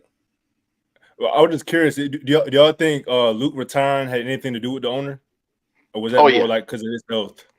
What? Because it was the owner. He had concussions. You know, they were really. He had a couple of concussions during the year, and it got so serious to the point they gave him the ultimatum. Okay, you can continue, but you're gonna have to wear a collar. They were going to start forcing him to wear the collar. And then when Matt Rule came in, Luke Kuechly is at this point in time Defensive Player of the Year, Defensive Rookie of the Year. He's a 7-time All-Pro. He's 8-time. Like I say, this nigga's decorated at this point in time. Yes, A decorated linebacker. Yes. And you walk your narrow ass up in here to tell him, I want y'all to listen to me. And he ain't win shit in Baylor. He ain't win shit out there. He ain't no program builder like they sell it. Them boys smell that bullshit from a mile away. Once he got rid of Greg Olsen and Thomas Davis, Luke Kuechly was like, fuck this, I'm out. I retired. I'm good, bro. At the age of 28, my favorite linebacker of all time retired. And I had to sit there and watch. I had to watch. You know what I'm saying? And he left the scouting department because they wouldn't listen, man. There's some hard-headed motherfuckers, man. We had last 2 years, we've been going through some shit, man. That's why they got that motherfucker up out of there, man. Yeah, man. At one point, y'all had 3 quarterbacks. Y'all had what? 3 young quarterbacks at one point. What, last season? Bums. What we had? We had 3 fucking bums. That's what we had. We got a nigga from the fucking XFL and had him starting, bro. A nigga from the XFL. Hey, he beat us. Hey, he should have beat us twice. Yeah. Look, honest, this is what you got to understand. Last year, we started 4 quarterbacks, and we got 7 games out of 4 motherfuckers. Come on now. What kind of shit is that? That's what I'm trying to tell you. We've been chasing them motherfuckers like bitches.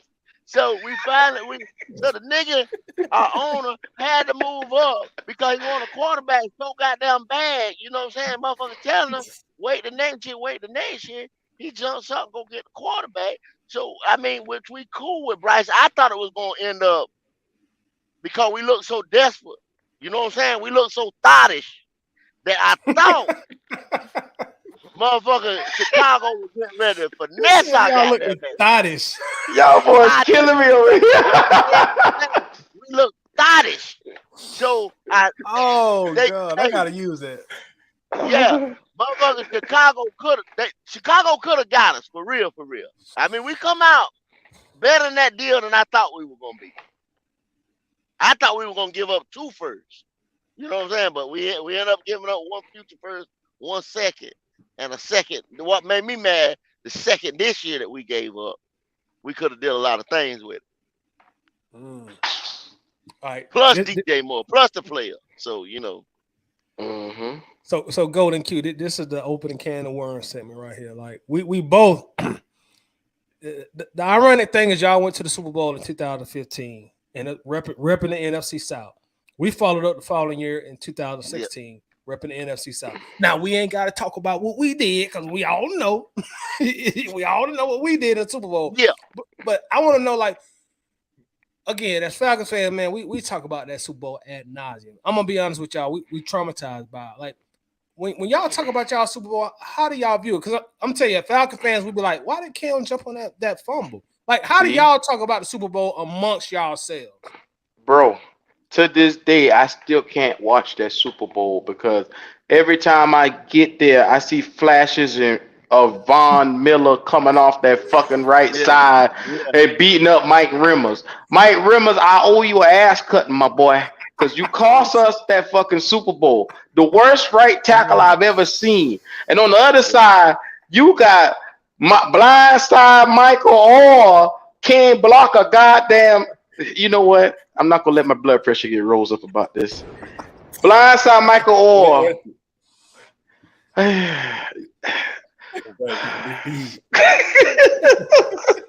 look, Von Miller and the nigga from the Cowboys that was on the team. Them 2 boys give me nightmares. DeMarcus Ware. Both of them boys was eating up both sides. And our coach Ron Rivera, he wouldn't even put in an extra man to come in. Bring a tight end for help. That's all you got to do. But extra protection, max protect, anything to help. Yeah, bro. I'm still stressed out about that, bro. And when that ball came out and Cam didn't fall on it, I fell on the ground instead of him falling on the ground because I could not understand for the love of God why he couldn't get on the damn ground. He said it was the angle. At the angle he took, he could have hurt his leg. I said, motherfucker, it's the Super Bowl. Do whatever you can to win it. Don't give a damn if you break your leg. Well, I think at that point, I can't blame Cam for not jumping on the ball because I don't think we'd have had enough time to get the points back on the board, even if we'd have got that ball back.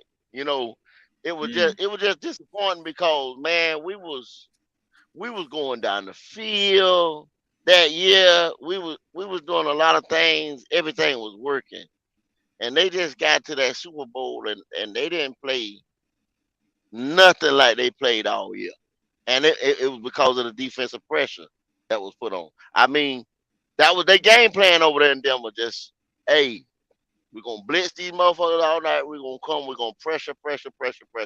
And, I mean, they ran it to perfection. You know what I'm saying? Yeah. They put pressure on our ass.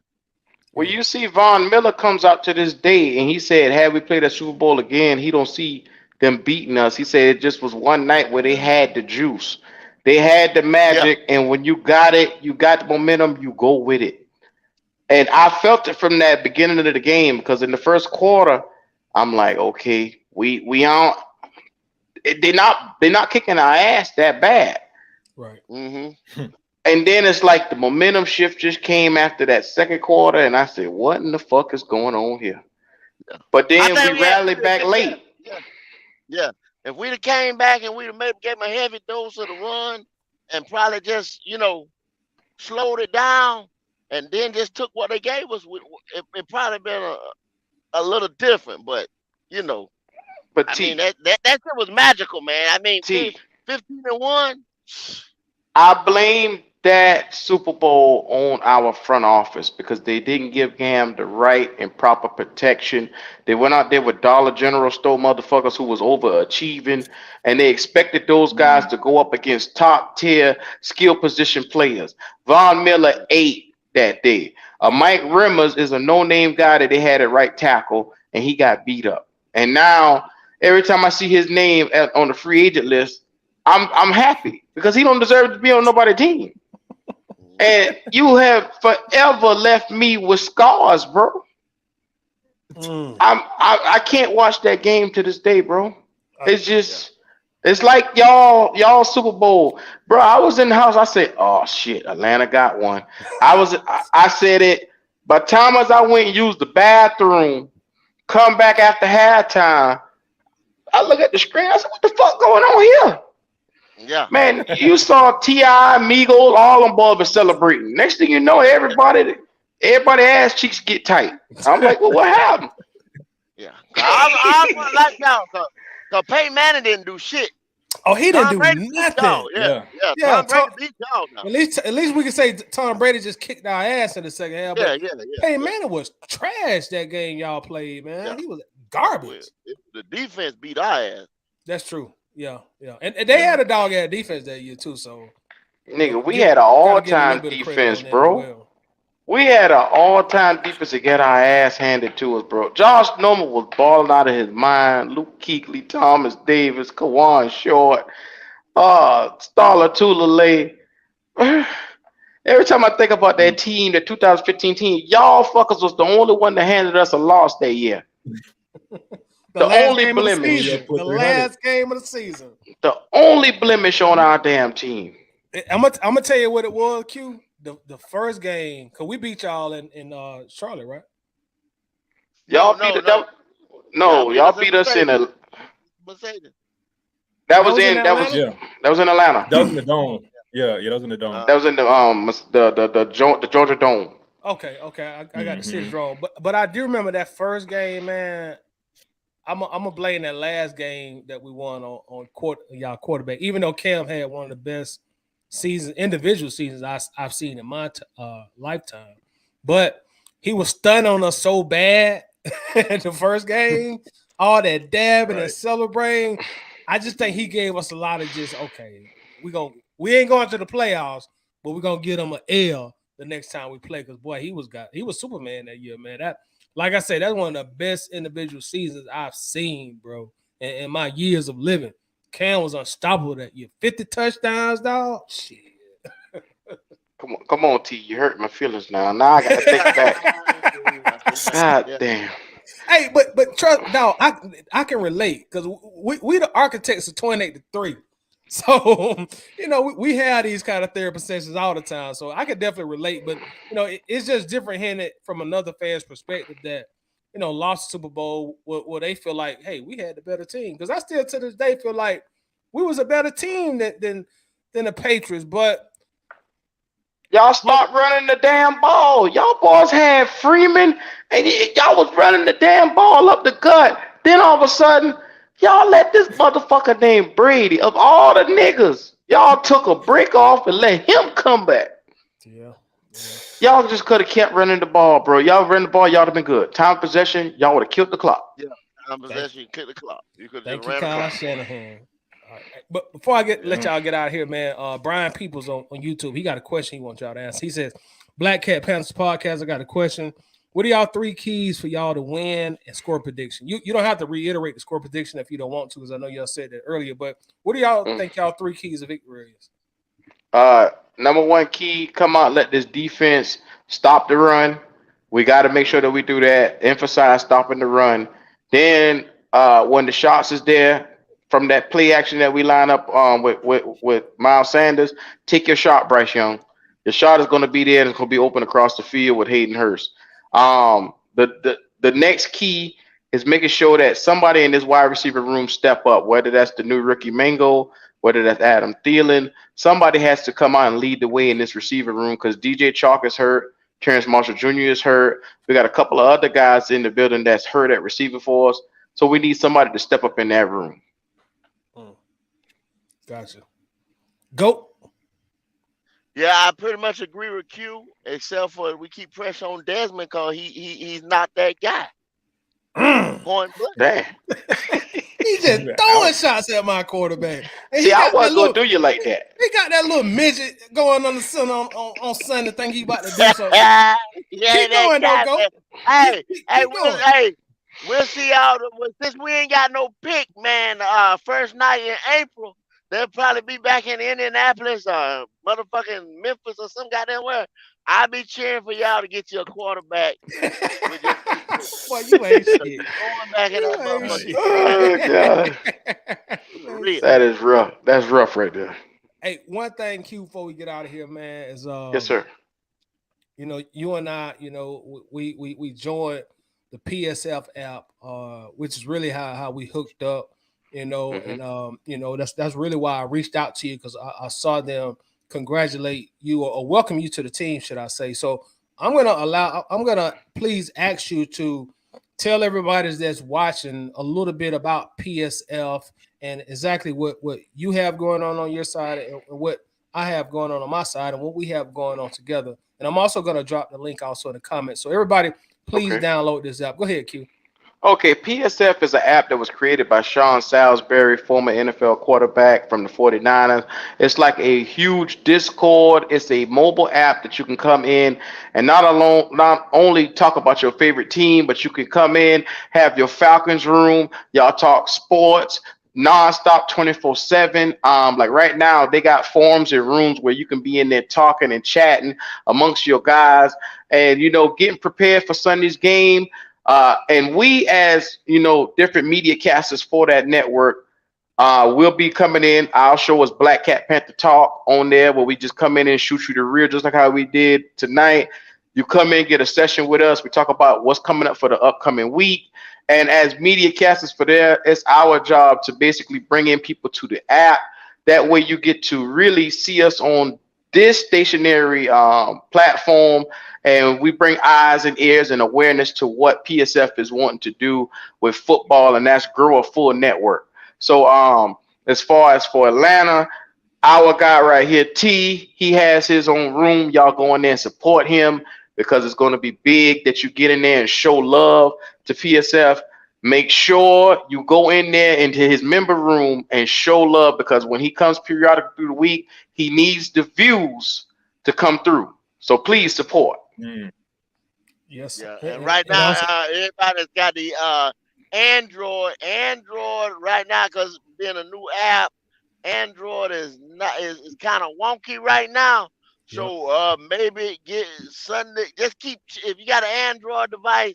Just keep checking with it. Keep checking with it. They working on it. Yep. So like you say, man, download that PSF app. And like Goat say, they working on the Android. The last word I heard is Android should be released any day now. So hopefully Yeah. They have it out prior to week 1, and that way everybody can be compatible with it. If not, everybody that's Apple, iOS, please download that out, man. Show these brothers some love. As y'all can see, even though they Panthers, they some great guys, man. Even though they some kitty cats, they some great guys.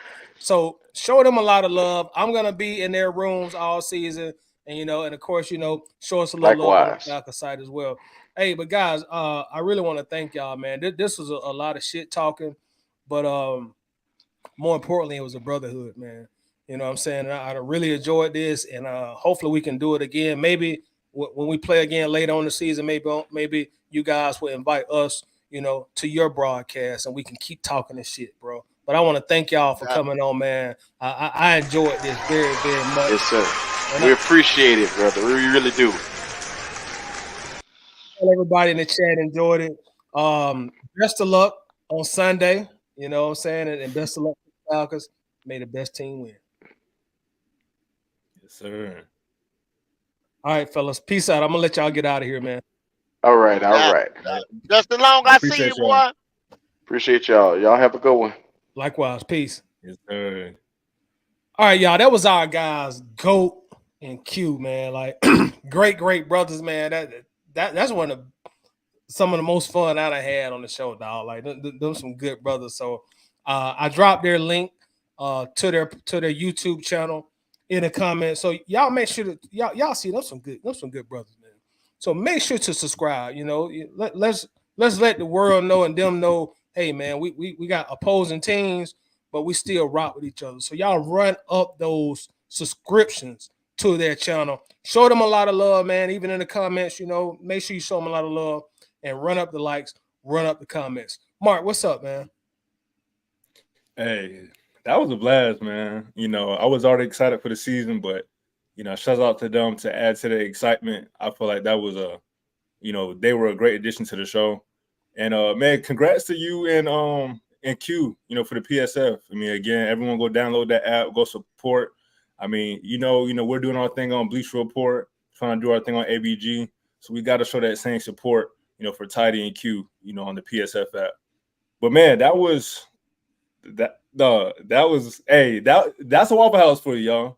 That's the Waffle House. You never know what you can get, but it's gonna be a good time. So that was super dope.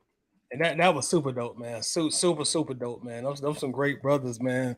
Like, and also I dropped the link, man. So what we'll do, y'all know how we do on the Waffle House. We still got a little more time left. We are about an hour and 30 minutes. We got a little more time left.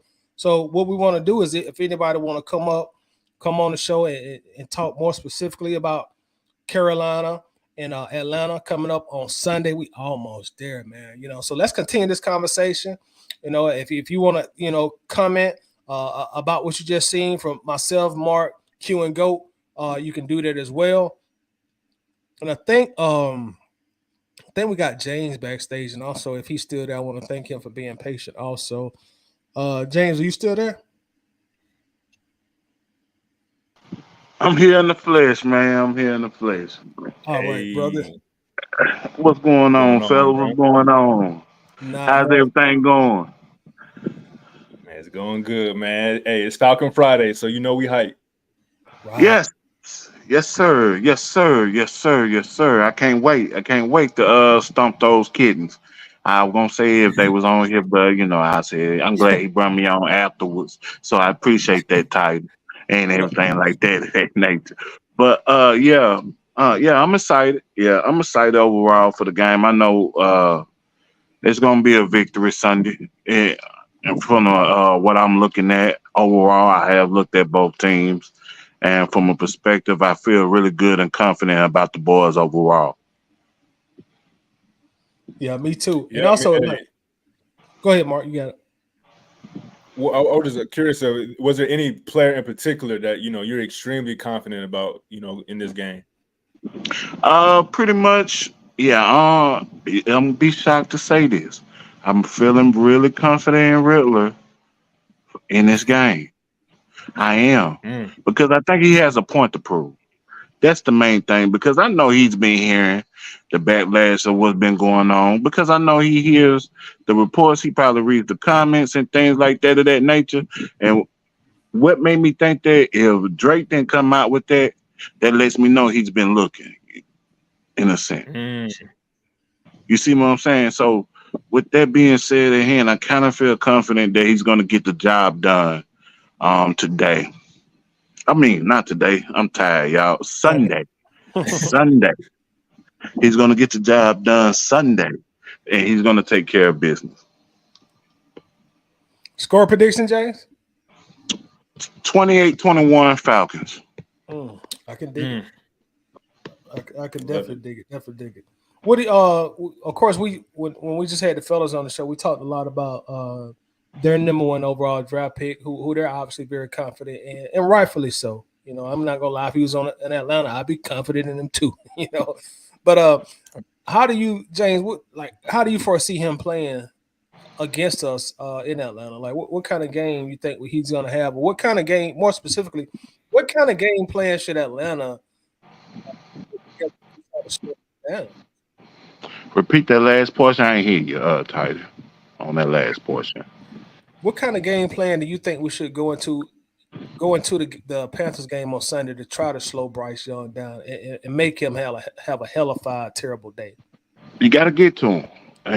You remember I told you I'm a Bama fan, so I know Bryce Young in and out because I watched him for 3 years. And the main thing is that you got to get to him. Because for the simple fact it is, if you let him sit in that pocket, he will pick you apart. Now he's going through a new, as you say, a new transition because he's using different receivers from what he had at Bama. But with that being said, Bryce is a smart of a quarterback that can utilize any receiver to get them to a point that they can make plays because his accuracy is above average. It's really above average. He can put the ball where it needs to be. If you think about it, go back to the Kansas State game, his last game in college when he threw, it was like a post out route, and he put that ball in the end zone where the receiver could only get it, and the receiver was covered. So with that being said, at hand overall, the best way to win this game, you got to get to Bryce. And the offensive line, from what I'm looking at, they can get to him. They can get to him overall. I wouldn't be shocked if it was a 5 or 6 sack game. If we can sack him 5 or 6 times, bro, we're gonna run away with this game, which I fully anticipate us to do. You know, I fully anticipate us to run away with this game. And like I was telling them, man, like I think Bryce gonna be a dog, bro. I think 5 years from now, maybe unfortunately for us, we'll see how it goes. But I think we're going to be talking about him amongst some of the best quarterbacks in the league. But I just think on the road, his very first game, I think it's going to be pretty hostile for him, bro. Yes, it is. Yes, it is. But the thing is, though, Bryce, when it comes to those away games, he does his thing. That's when his clutch moments come out. Yeah. If you think about it, the Texas game last year, it was a critical moment. They was down. He made 2-3 game-changing plays in that game to get them to win, to get them in position to kick the field goal. So the thing is, you just got to sack him. You got to get him out the way. And that's my boy. You know, that's my boy. But you got to get him out the way. You know. And Jay, let me ask you this. You being a resident Bama expert, right? Go Dogs. But you being a resident Bama expert, like give us Bryce. If you're writing up his scouting report, give us his strengths and also his weaknesses on how we should prepare Sunday. Good question. And roll tide, Tyler. I caught that. Oh Lord, here we go. Go Dogs. Hold on, let me get back. So his strengths is that he's a poised quarterback. He's a smart quarterback. He can make all the necessary throws.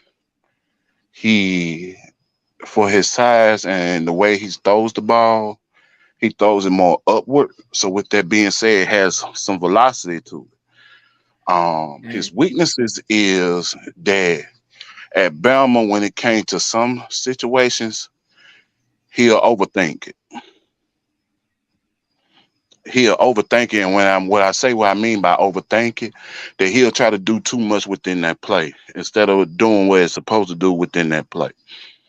And that's really the only weaknesses he has. The thing is about Bryce, another strength that he has, that he came from a pro scheme. So coming to the pros, it's not going to be hard for him to learn a playbook from the pros. He took a lot of hits at Bama as well, so he can take the hits and everything like that. Because the offensive line was suspect, those, especially that last year he was there. Offensive line was a major problem, and he got hit like 3-4 times in a couple of games. But the main thing is with him is that you just got to get to him, rattle him up, and see how he'll react in that situation. Because, like I say, and I'm say it again, if you let Bryce sit there, Bryce will pick you apart. And I definitely agree with that. As a Georgia fan, because I remember the SEC championship game, he spanked our ass, man. He spanked our ass pretty good. And like I was telling the fellas, man, like, hey, man, I think he's going to be an excellent quarterback, bro. I think he's going to be a superb quarterback. So I got a lot of respect for Bryce, but I just, it's not going to start on Sunday, I don't think. It's not at all. I have more confidence in the Falcons because especially I feel confident with the 8-9 man rotation. That's what's going on with the Falcons, with them spending the money to get that rotation going. That's the main thing, because last year we didn't have the confidence in the world to have a rotation to set the quarterback. And the thing is just hopefully that I know it's going to be a little rusty, first coming out, but as the game progresses, that we start seeing that gel being put into place with the rotation and everything like that. Yeah, I absolutely agree. And also hold tight, James. We're going to bring a special guest, definitely family, to the show. We're going to bring Miss B on stage. Miss B, what's up, Shawty? Hey, y'all. Hello, can y'all hear me?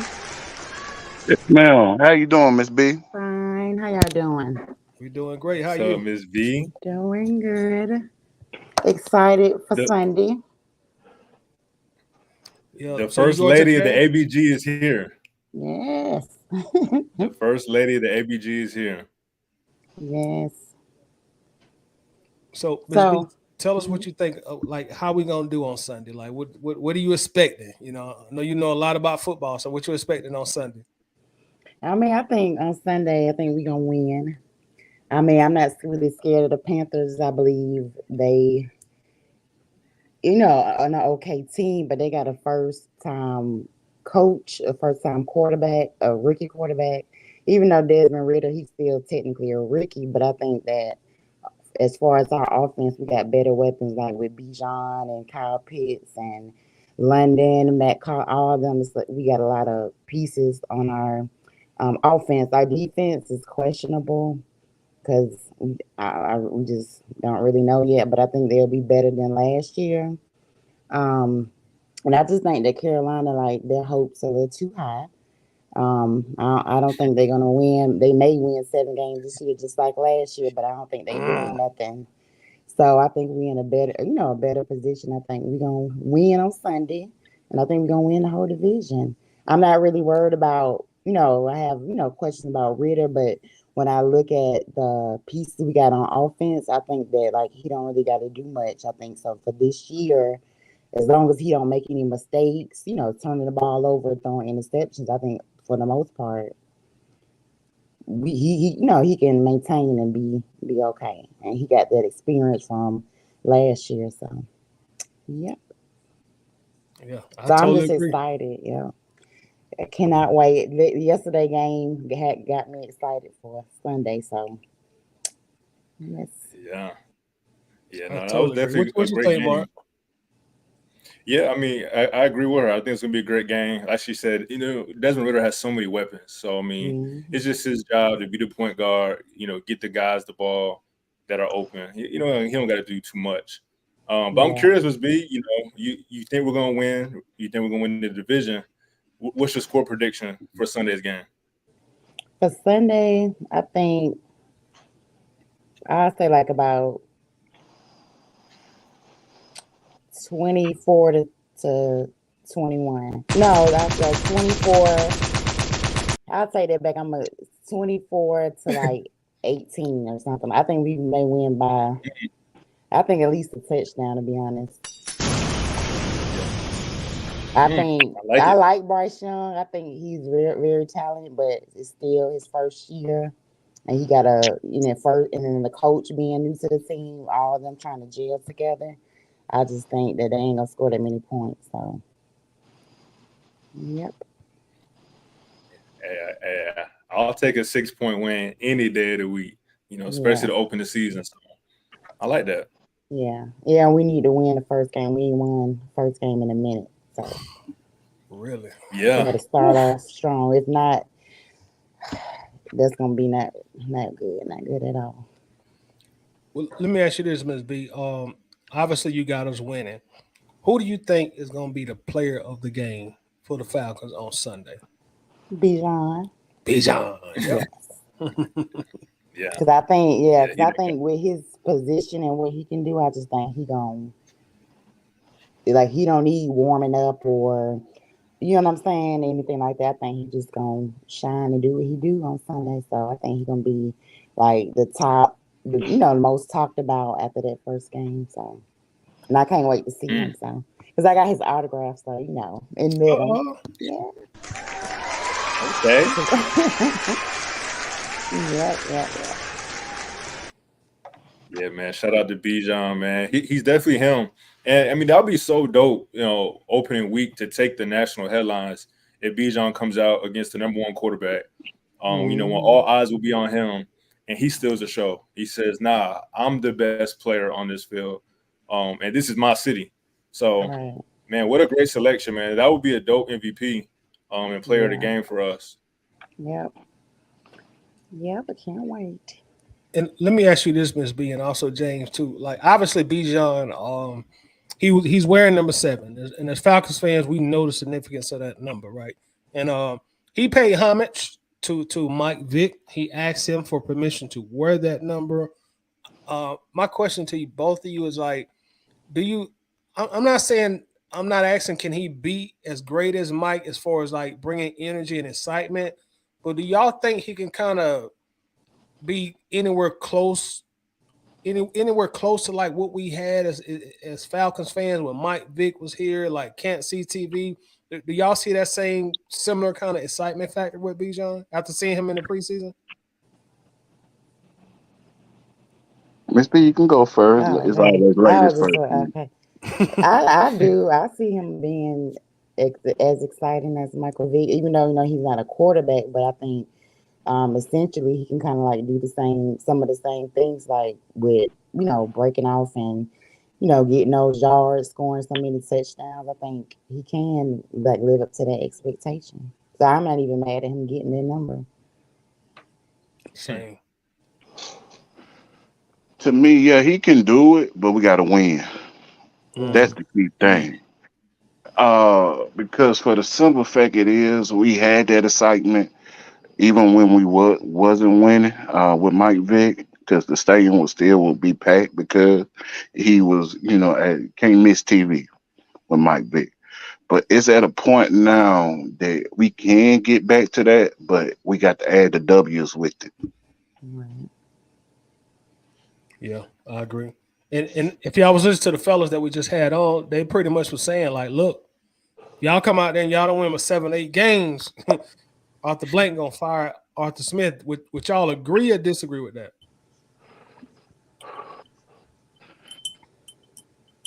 Miss B, ladies first, like I said. So you said if we don't win, and Black Cat, I love them too. I watched them, but You said if we They don't hilarious win, as hell. yes, they is. That's why I love watching them. I always go on there messing with them, but on this show, you said they said if we don't win, if we only win 7 or 8 games.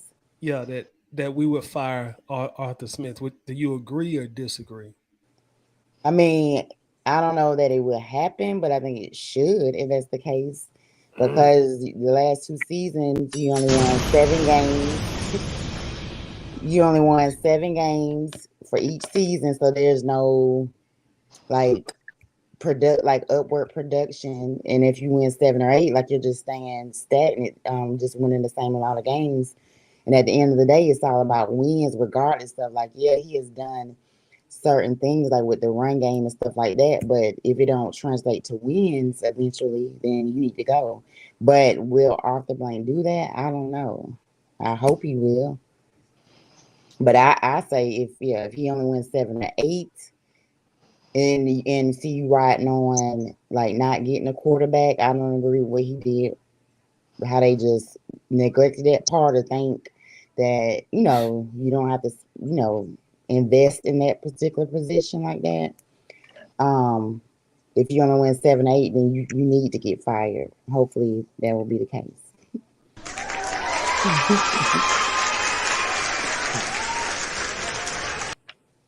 I agree. James, what are your thoughts? Well, Miss B, I wholeheartedly agree with that statement right there. Secondly, yeah, I agree with Miss B on that situation because for the simple fact it is 2 7-10 seasons for one.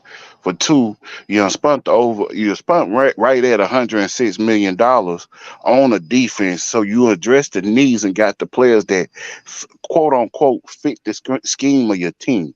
And you drafted a tight end in the first round, you drafted a receiver in the first round, you drafted Bijan. So with that being said, you got the talent around you to do what you have to do to fit your scheme, and you think Rilla is the guy. So, yeah, if it's another 6-win, 7-win season, yeah, he got to go. And on top of that, it's like what I said when it come back to when Arthur Blank was doing the interview during the preseason game. And he was looking down and, he wasn't happy with the second and third team, what they were doing. So he expects to win now. Mm-hmm. He expects to win now, especially the way the division is and especially how wide open the division is now. So, yeah. Yeah, I absolutely agree. Mark, what you think? Yeah, I mean, I agree, man. We've been saying that all summer. It's must win. I feel like, he has to win the division, especially after talking to the Panthers podcast, hearing them talk about how this is a rebuild and their coaching staff and how they don't like their coaching staff. Well, if that team or New Orleans or Tampa Bay go and win the division, that's going to make Arthur Smith look extremely bad. Mm-hmm. So I don't even think it's really as simple as we think. I don't think it is a matter of wins. I think we got to win the division. We have to win the division for him to be safe. Because, again, you let Carolina with a rookie quarterback, you let Tampa Bay with their quarterback shuffle, or, God help me, you let New Orleans win the division this season, that makes you look terrible. That makes you look terrible as a head coach. Right. So I agree. I agree that, this is a very important season. But, again, I think he probably has to win the division. Like, I think the bar is set that high. Well, let me ask you this, Mark. Like, when you say win the division, which I mostly agree with, Lord forbid, you win a division at 8 and 9. Are you satisfied with that as the owner, or do you still push the button and get him out of here? Ooh, that's a great question, man. I'm gonna pass that to Ms. B. What you think? You think if we win the division at 8 and 9, he's safe? Yeah. I mean, because you won a division, even though that's not good, still 8 or 9, but it's still a couple games improved from the last 2 years. I mean, I think you would just have to roll with it and see.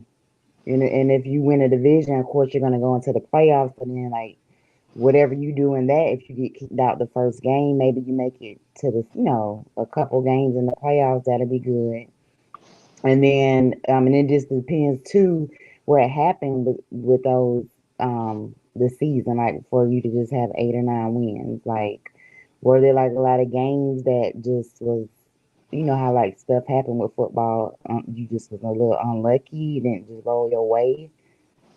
So I mean, if you win the division, I just think I probably wouldn't fire you, even though if we win 8 or 9 games.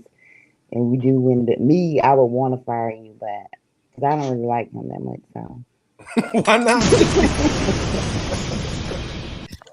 Be honest with us. Why you don't like Arthur Smith? Because I don't believe in him. He's too inconsistent. He do like it's so many stuff or situations that he did that's been questionable, and I'd be like, I don't really understand where he's trying to go. So like until he win, that's the only way I can like him. And then I don't really like his attitude. Like at first I thought it was cool because I like that. I don't care about what nobody else say. But then you ain't winning, so then you gotta you still got that attitude. Like no, you need to calm down. You need to be humble. You need to be humble and calm down. He be saying a little smart stuff. So. But we'll see now. So you think his attitude is a little too big for based on him not really having done anything? He got like maybe a Bill Belichick persona and got an Arthur record. Yes, and then and people. That's why sometimes I see people saying he's this offensive guru. He all this and all that. I'm like, where?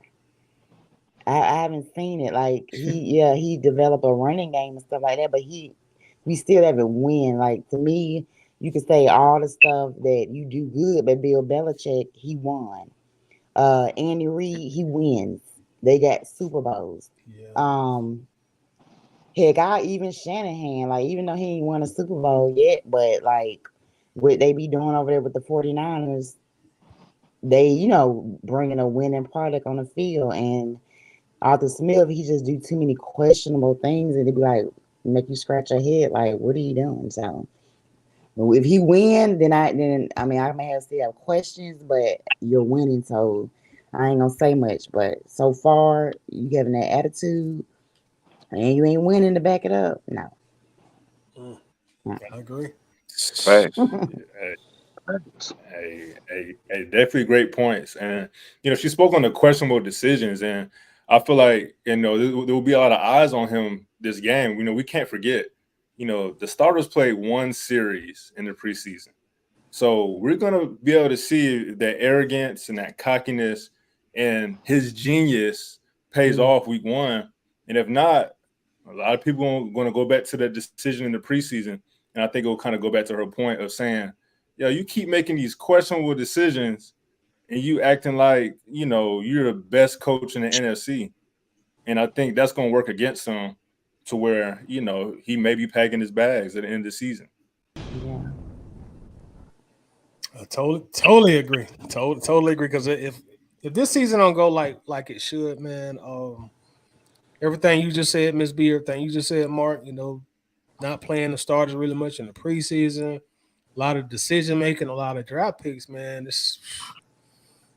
I don't see how he would survive another bad season, to be honest. I think Fontenot probably could survive, but I see Arthur Blank pushing a button on him if this season don't go like it's supposed to. Another 7-10 or 8-9. I don't know, man. I don't know if he can make it. And let me ask you this too, Ms. B. Like, do you watch college football? Yeah, mostly like UGA though, but. So you're you go for the dogs? Yeah. Okay, dog. So James, you're the only Alabama elephant on the panel. Oh Lord! Now I watch Alabama because I watch them because I want them to lose. James. Right. I want y'all to lose every game. I'm gonna watch y'all tomorrow. I'm gonna watch y'all all games this year so y'all can lose. I watch praying that y'all lose. It may be a rude awakening tomorrow because I don't see us losing that one tomorrow. But yeah, see but see when y'all play the teams that could beat y'all, that's what I hope. That y'all always get lucky, but it's cool. Y'all failed last year though. Yeah. Hopefully y'all fall again. Y'all going down the drain. Yeah. UGA got the title now. You could be, y'all can get the title with the type of schedule y'all have. Oh, let me be quiet for a second. Let me be quiet. Don't do that. Don't do that. Hey, we only can play who on the schedule. We only can play. We still have to come out of the SEC, the best conference in college football. Yeah, the SEC West. Yeah. Come on now, SEC East. Still got to play the SEC championship game. Yeah, that's true too. I give you that title. I give you that one. Still got to play. But overall, with that being said, it's probably gonna be Georgia, Alabama anyway. So yeah, I'm looking forward to Alabama. Yeah. Y'all about to fall off. Yeah. Okay. Yeah. We won't fall off for years at the way we recruit. Yeah. We'll see. But y'all recruiting too, though. But one thing I get about the Bulldogs, though, y'all recruit at the highest level. That's one thing I can say as a Bama fan, because for the simple fact is, y'all recruit at every position. Now, the quarterback position, they say it's been suspect, but Carson Beck, he should do a good job. And then y'all got that boy coming in that transfer over to Buford, Dylan Raiola. So, and I seen him play. He a dog.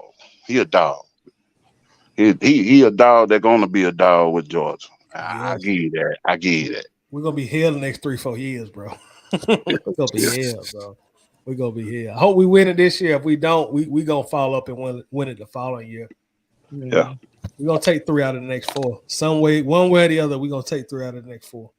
Yeah, y'all is. And then y'all got a plethora of running backs coming in. Y'all got 3 running backs coming in this class by itself. And they all top running back. So, I keep up with the recruiting side as well. So I see what y'all doing over there. Right. All right. And y'all, we go. I'm gonna bring my guy John in.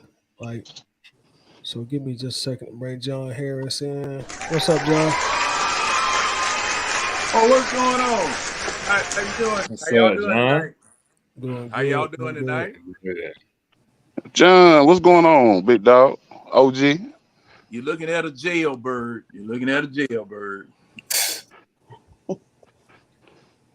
What happened, John? Huh? What happened? I told you. Well, yeah, you told me, but everybody. Oh, you want me to tell them? Yeah. Well,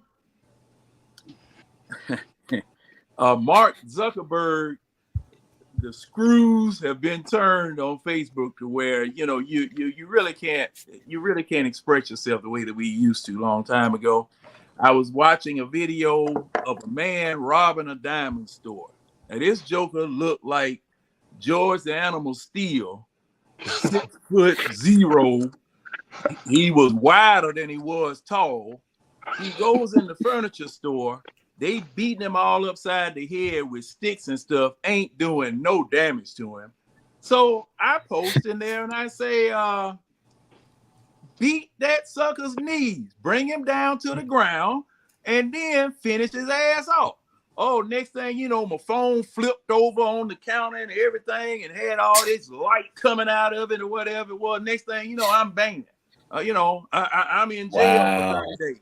And I said, oh man, the letter I wrote them might get me banned another 6 months.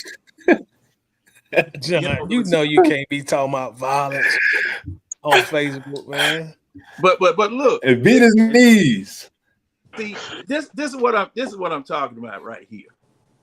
Why would you post something of that nature on Facebook for people to respond to, and the content is worse than the comments accompanying the comment? That's my problem with it. Okay.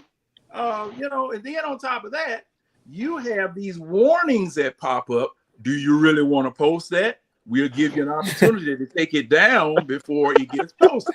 Oh, I didn't get none of that. So I said, oh, okay. All right. I got y'all. Don't be surprised. I might be in Congress in the next 2 weeks testifying against them. Don't do that, John. Let me also bring Red in, and also Ms. B. I know you may not like the huge panels. So I'm gonna bring the whole crew in. So if you want to stay on or fall off, whatever you want to do. Yeah, I'm gonna fall off. I'm gonna be in the chat. All right, appreciate you coming on. Thank you. Good talking to y'all. Thank you, Ms. B. All right, bye. That's Ms. Have B. good night. All right, and let's get our guy Red in. Also, Shawty Red and on the track. What's up, Shawty? What's up, fellas? Good show tonight, man. Appreciate it, bro. Appreciate it, man. Had to bring the Panthers guys in here, man, and they did a hell of a job, man. They brought some good perspective. Yeah, I actually enjoyed them, and I think I enjoyed some Panthers fans. All I want to say is that when y'all come down to my dome, put your beer bottles and your trash in the receptacles provided. You're not out there in the briar patch in the country. You ain't at the racetrack out there in the mud.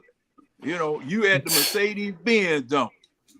Talking all that doggone mess around here. Boy, see, hey, I dogs other folk out. Family, we can fuss and argue and talk about our people the way we want to talk about it. But when other folk come here talking that mess, oh, hell no. It's on. Now, Toddy, let me ask you, did you steal Larry's machine? His little sound effects? Did you rent it or something, man? Before you killing the sound effects tonight. Shouted Red on the track. His hand's been slipping all night. I'm on the MP6 beat. I'm on the beat machine, man. I'm getting the hang of this thing, man. Yeah. I'm gonna have some new sounds next week for y'all. All right. We're going high tech in it. Hey. What John? What triggered you the most with the Panthers fans? Like, what in particular did they say that you disagree with? Well, I've been having a little salt as far as I'm concerned, as far as the Panthers are concerned, ever since 2013, when they called us soft. When they called us off back in 2013, I've been eyeing them up kind of side-eyed ever since then. And the game that we played last year that I went to with Steve, I was looking at how the Panthers offensive and defensive lines, they were playing borderline dirty. They were really playing borderline dirty. So it's a situation where you got to come out and meet force with force. If you want your reputation, if say for instance, you got a tough man reputation, you want to keep it, you got to prove it every time you go on the field. You got to prove it. You can't slip. You can't look weak. You can't slip. You can't give them anything to talk about. So that's basically the thing it was with me. Now, to their point though, we both of our teams are in stages of rebuilding. We have not rebuilt yet, gentlemen. We've not rebuilt yet. We've acquired some new pieces. We'll be trying these new pieces out for the very first time this coming Sunday, and we will see what it is that we have. Okay, so really, they were right about the rebuilding part. Now, I just want to make sure, and I won't know this until Sunday evening after the game is over with. I just wanted to be sure that we can be as physical with them as they try to be with us. I want to match their ferocity, physicality, everything. So All right. And also, before we continue, y'all, let me also get Winston in here. Also, give me just a second. Oh God, it was so quiet and peaceful. Winston, what's up, bro? Red, it ain't that kind of party. Hey, baby. Ray. If you What's scared, say you scared. Say Red Rock. Scared of you? You feel Yeah, me? right. Say Red Rock. All right. What's up, Winston? What's up, man? Since the whole What's crew here, going on, y'all. fella? What's up, Winston? Let's shift gears real quick because we've been talking Panthers Falcons for like 2 hours, and that's cool. We can go back to that game too, but I want to shift gears a little bit. Let's go college football real fast. And we're gonna teeter on the subject of something Winston brought to my attention, and also something I want to bring to y'all attention. Let's first ask this question, and then we're gonna get into Colorado Buffaloes football with prime time too. But let me ask y'all this. I got a buddy that's on my Facebook page, and he proposed a question or maybe a scenario, or maybe a rule change. He said because UGA kind of looked bad the first half, LSU lost, Ohio State looked bad. He said, and I want y'all to give me your opinion. Everybody gonna have an opportunity. He said that college football should not do rankings until a few games have been played. I want to know y'all opinion on that. Does that make sense or does it not make sense? And when everybody say what you're gonna say, I'll tell y'all my opinion. So, Mark, what do you thought? We'll go around the panel. Yeah, I mean, I think people shouldn't invest too much into the rankings for a couple weeks, but it makes sense to rank the teams, especially like a team like Georgia.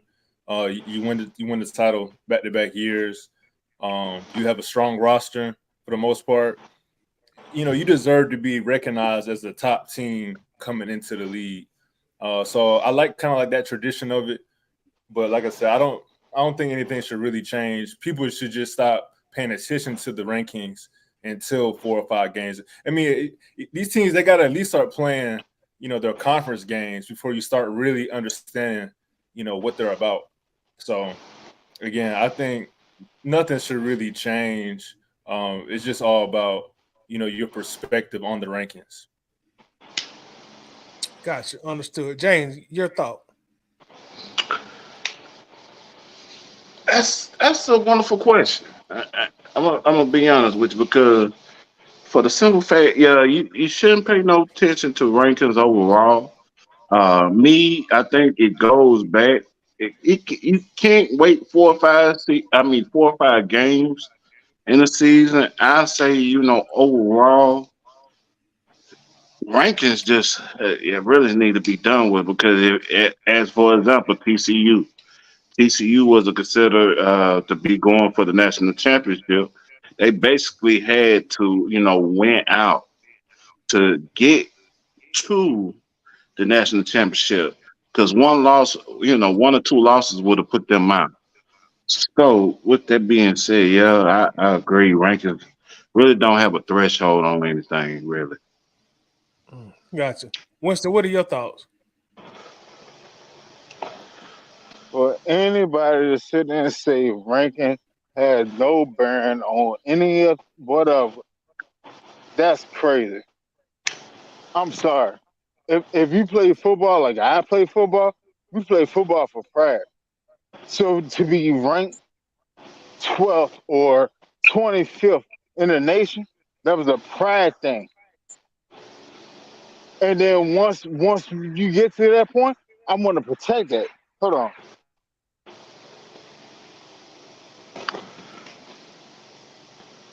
I want to protect that pride. I'm going to protect that moment. Why? Because that's something that I sat there and fought for with my brothers. Me and my brother got us to this point.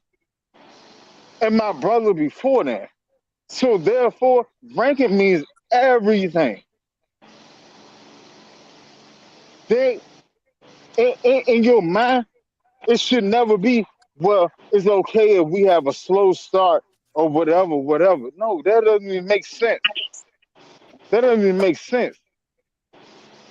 And then for people to sit there and say the goddamn ranking means nothing, hell no. Look, ranking mean everything. You play the game for ranking. You play the game for a national championship. And you can't get to the national championship unless you have ranking to get in that situation. Do the mail. That makes sense too. That makes sense too. It really does.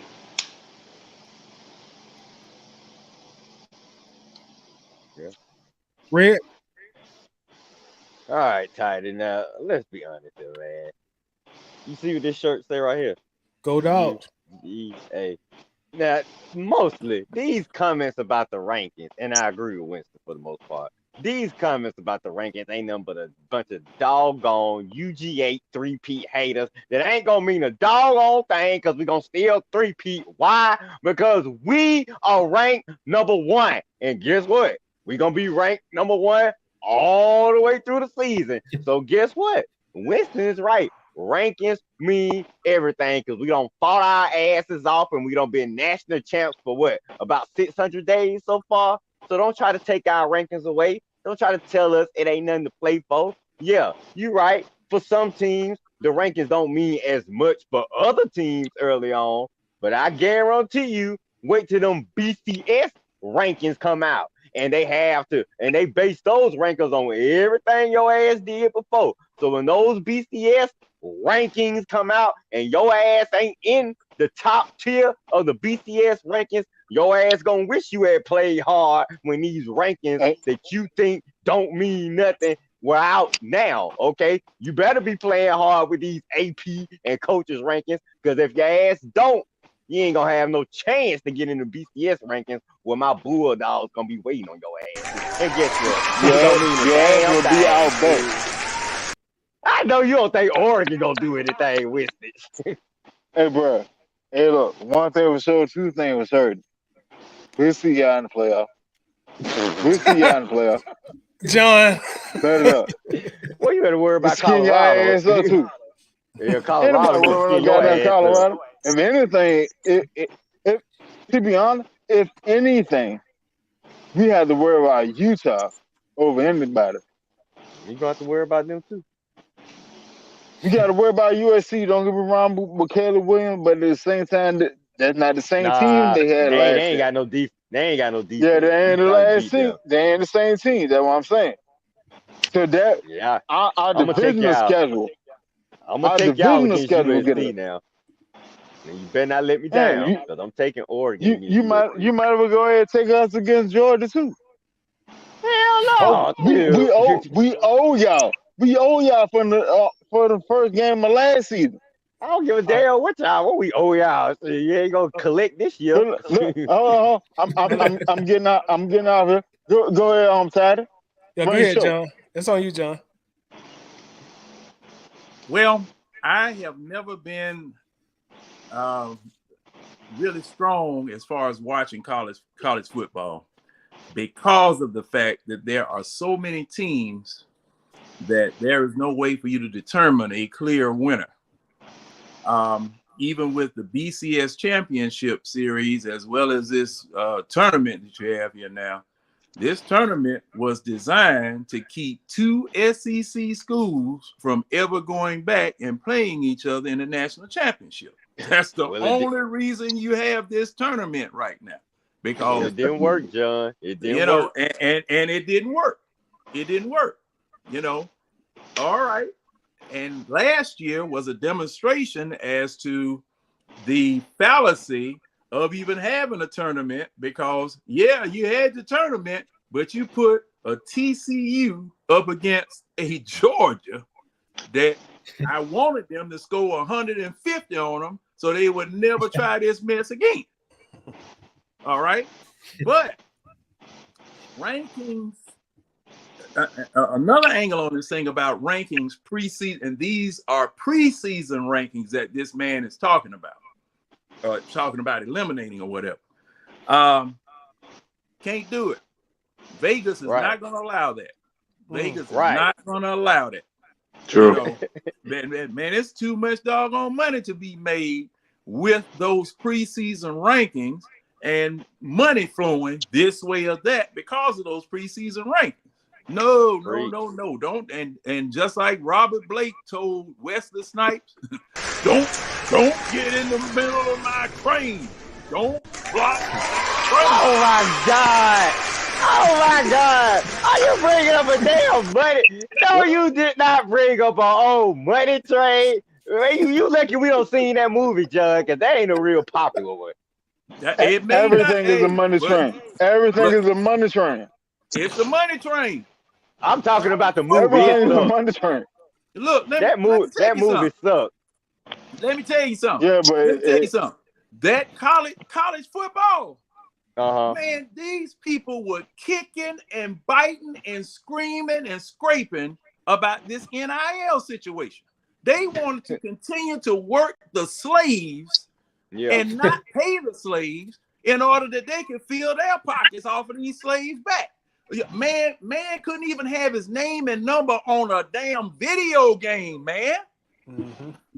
You know, and see, that's what happened to the video NFL game. is king, but college football. That would tell you what, you go to Texas and tell them college football ain't nothing. You tell them high school football ain't nothing out there in Texas. Man, they got 150,000. Man, they just built another stadium that's gonna seat 100,000 people just for high school football, man.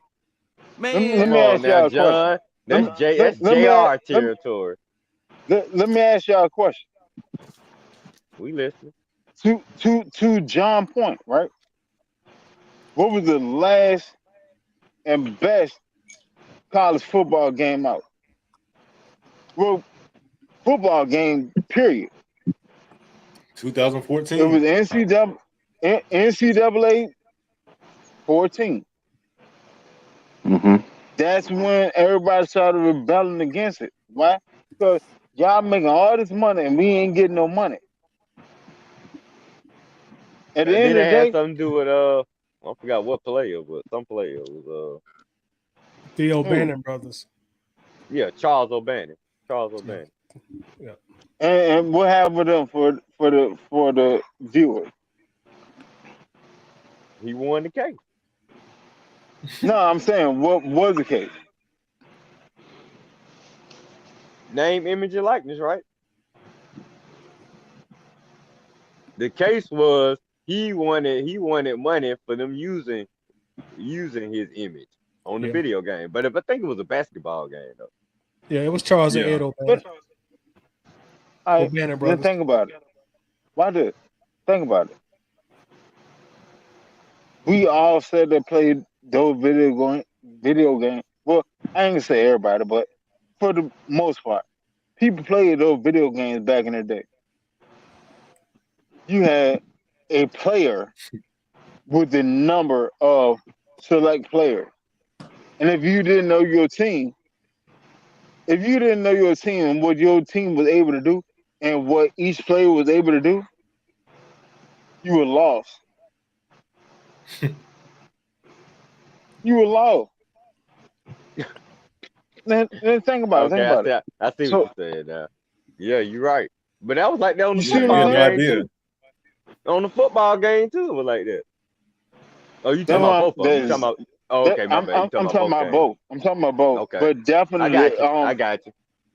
Definitely college football. And see that would make no sense now because I want to see if it's a college game come out now. I want to see these players' names. I want to know. I want the recruit. I want to see. I want the red shirt. I want the red shirt motherfuckers on there. I want everybody on there. I want Dylan Raiola on there. Think about it. I want this player that I think is this player to play the way I see him play. Yep. That's the biggest thing. You know what I'm saying? Like, as a fan, give that to your fans. But then if I'm a fan and I'm asking for this, then why are they not getting paid off? Yep. And real quick, y'all, let me step in real quick. Hey, we got a newcomer. We got a newcomer that's coming in. He specifically asked in the comments he'd like to join. He said he's never been on the live stream before, so we're gonna bring him on. Let's give him a warm welcome. Make it feel very welcome. So coming to the stage, we got our guy. It's Organic. What's up with your player? What's going on, fellas? What's going on? Big O. Big O. Big O. It's Roll Tide. What's going on, baby? Let you know. Hey, it's Roll Tide. Lord. That's what I'm talking about. Organic. Organic. No. That's my boy. That's my boy right there. I knew why I liked him in the first place. Roll Tide, my brother. I said Big O. I said Big O because goddamn, it's Big O. Okay, y'all. Let's give him the stage. Let's give him the stage. Hey, what's on your mind? It's Organic. All right, so go back to y'all Arthur Smith tape, right? Arthur Smith gonna get another year, no matter what happens. He literally built this team around the quarterback position. You know what I mean? We last year. Come on, look at our starters on defense. We had nobody. Grady Jarrett and Terrell and Terrell out there on the outside. That's it. We had nobody at all. We put money in our defense, and I get the draft. Yeah, we should have took Carter, but you know what I mean? Yeah, I think we should have took Carter over Bijan, but I think Bijan gonna be the truth. Believe it or not, yeah, he gonna be the truth. However, when you look at you get proven cats, you get your offense from the draft. You got cats that's coming in that they're proven players in the NFL. Calais Campbell might be 75 years old, but he's 7'8". You know what I mean? The boy's 7'8", and he's moving these 25-year-old tackles out the way like it's nothing. You got that. You got David Onyemata next to Grady Jarrett. Who is anybody gonna double team? Grady Jarrett was fighting, but he was fighting three. You know what I mean? You listen to the takes last year. He literally was fighting three people. He was taking on triple teams and winning. Now he's going to take on maybe a double team. You put him one-on-one with anybody in the league, I'm going to take him except for maybe that guard out of that's in Philadelphia. Philadelphia offensive line is like that. You know what I mean? So we really can't do that. But now you got David Onyemata go pull up on a double team. Then you look at the other side. If we can just get the first I swear that David Onyemata better be damn good. I swear. He don't have to rush the pass. Yeah, he do. Yeah, he do. He got to be good. Y'all keep bringing the name up. He's taking up space so that way you can get them. Look, I think for real, and another thing, I think our defensive coaches kind of came the right mind. We don't need black linebackers. We got these. Look, white boys is crazy. Like these Europeans is nuts. These Europeans is nuts. They fast. They athletic, and they get to it. They gonna do that hard hitting blood out the nose shit that we not gonna do. They gonna put Alka-Seltzer in their mouth like the little giants and make that shit come out. You know what I'm saying? So you got these fast athletic linebackers, your inside linebackers, that Caden Ellis, and then Troy Anderson is a cheap man, fucking boy from Carolina. I said it earlier. Luke Kuechly. Yeah, that's what I look like. You know what I mean? Like, hey, I'm just saying. He a cheap man, Luke Kuechly. Hold on. And I'm a diehard Falcon fan. I do not see Luke Kuechly and Troy Anderson future. Man, I don't even see Zach Thomas in damn Troy Anderson. Let's be honest about it. Let's be honest about it. No, don't get me wrong. Troy Anderson had the potential to be crazy, but Luke Kuechly, bro, he played. As much as we hate the Carolina Panthers, can we at least sit there and say Luke Kuechly is a Hall of Famer? Oh yeah, Luke Kuechly. He's a Hall of Famer. He's a first ballot. He's definitely a Hall of Famer. Definitely. Easily. You see what I'm saying? Easy. But Luke Kuechly ain't never ran back a kick returner. He ain't never hawked down a kick returner like DJ Metcalf ran down old boy from the when he got that interception. Like Julio ran down old boy when he got that interception. Luke Kuechly was like, let me ask you this. He put the water boy strut on him. let me ask you this then. Let me ask you this. Do you get in the Hall of Fame off of athletic talent, or you get in the Hall of Fame off of you Pure talent. Pure talent. You get out. You get out of there. You get in the Hall of Fame That's for what you do. that's what You know I'm what I saying. mean? That's what I'm But saying. shit, the way the Hall of Fame, Organic. the way the Hall of Fame goes I'm now. gonna be on. Go ahead. Hey, Ray, you just said it, and it's crazy to sit there and coincide with his name, but I said a cheap for man. you to be a Hall of Famer, it's just born in you. It's organic. I said a cheap man.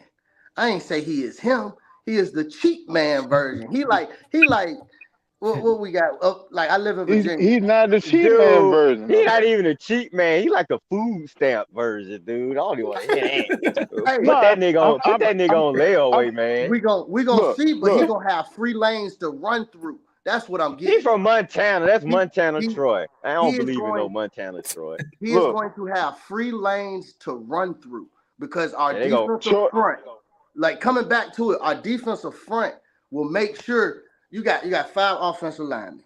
2 of them gonna be on Grady. 2 of them gonna be on Ayamada. So that's 2. Can't do it. Can't do it. Calais. They can't do it no more. They can't exactly. So you gonna have him. They can't do it no more. busting through these holes. And then And you you look telling me offensive coordinators gonna be up at night worrying about Montana Troy when they game No, plan. they're gonna be but they're gonna see that's the thing. They're gonna sleep on Montana Troy. They better. See, they're gonna sleep on Montana Troy and Caden Ellis. Give because it they gonna have to 3 think games. about them- Give it 3 They're gonna have to games. think about them 4 monsters up front. And then we doing Monsters. yeah. You don't see, bro. David Hey, look. Onyemata was like that. I know 2 months. See, like I know 2. Look. I know 3. Nah, a I'll lot stick of with 2. a lot of people sit there and don't have a comparison for Anderson because they never really seen something like that. But you have Gee, seen. I wonder why. No, He like the You know Wolverine. why? You know why they don't. Hold on. His ceiling will be Leonard for goddamn for the Colts. Well, Leonard, okay They play now. exactly alike. But if you do remember, Leonard led the league in tackles one year before he started getting hurt. I like Leonard. I like Lillard. That would Troy Anderson. That's his ceiling. That's literally his ceiling. He better Leonard. show us this. He better show us this year. I mean, Better show something. he gonna have that's up Oklahoma to to run him. through. That's up to him. Because the opportunity, I promise you, is going to be there. But Oh yeah, it's up because to he's him starting. to take it's no, because you have beef up front. Well, yeah. Well, according How to many you, times we had organic. such a small land offensive? D tackle, D end, D tackle, D end, and everybody under 300. Then think about it. Now, said they had monsters. hold on. Now, we literally have if our base is a 3-4, we have over 900 pounds of people on that line. Exactly. Arthur Smith like size. He do like size. Exactly. Everybody should have liked size. No homo. But everybody should Mike like Smith. Mike Smith didn't like size. But on your defensive line, look, watch this. Hey John, what is your famous quote for a defensive lineman from Samoa? I want their name to end in a vowel. How much you Wait want? a minute. Are we watching The Sopranos or we talking about football? We talking about football. We talking about football. Because We talking about football. Tidy know, Winston know, all of them know that I want my defensive and offensive linemen to come from 2 places. If it's not from the SEC, from the Ring of Fire. Tonga, Samoa, Java, Jakarta, all them places. them thick ankles, 350 pounds or better. And if your mama 360, she going on the line. That's what we were playing with the last 2 years. With motherfuckers like No, that. no, that's not what we were playing with the last 2 years. No, We didn't have that. We didn't have that. We ain't had no size or We didn't have that. Man, we had Ed Rush. We had Anthony Rush. We were playing with street And it's cats. crazy that we sat there and let him go. We were playing with street cats. These cats want nobody on their teams. We played with under motherfuckers was giving us people. Hey, they called me and asked me to come try out for defensive end. But before that, we were playing with undersized offensive linemen and defensive line. We didn't know what Caleb McGarry was going to turn out to be until he got with Bane. He got with Bane with Batman and had that tube in his neck, and he squeezed that bulb and all the veins and stuff. And he started looking like looking like Bane from Batman. Cause Tidy Jones had a ticket for him to leave. That doggone year 4 later. Tidy Jones, they're asking. Tidy, Caleb McGarry. Oh yeah. I had started a petition for him and everything, bro. Yeah, I had to cancel the petition. Yeah, I was ready to get him hell on out of here. He showed up. John, I need to see your DVD collection. First, you bring gotta up think Bunny about it. Train, then you bring up the first Bang. You don't on the internet territory now. No. Caleb came in at 320 something. Caleb now is 341. Yeah, he improved. At 6'6". He wanted it ain't about being improved. I built myself up to handle the NFL game. That's the issue with a lot of players. They don't sit there and put, like, if I've always been the man, wherever I've been, and I'm able to do whatever I want to do, where's the incentive to get better? You see what I'm saying?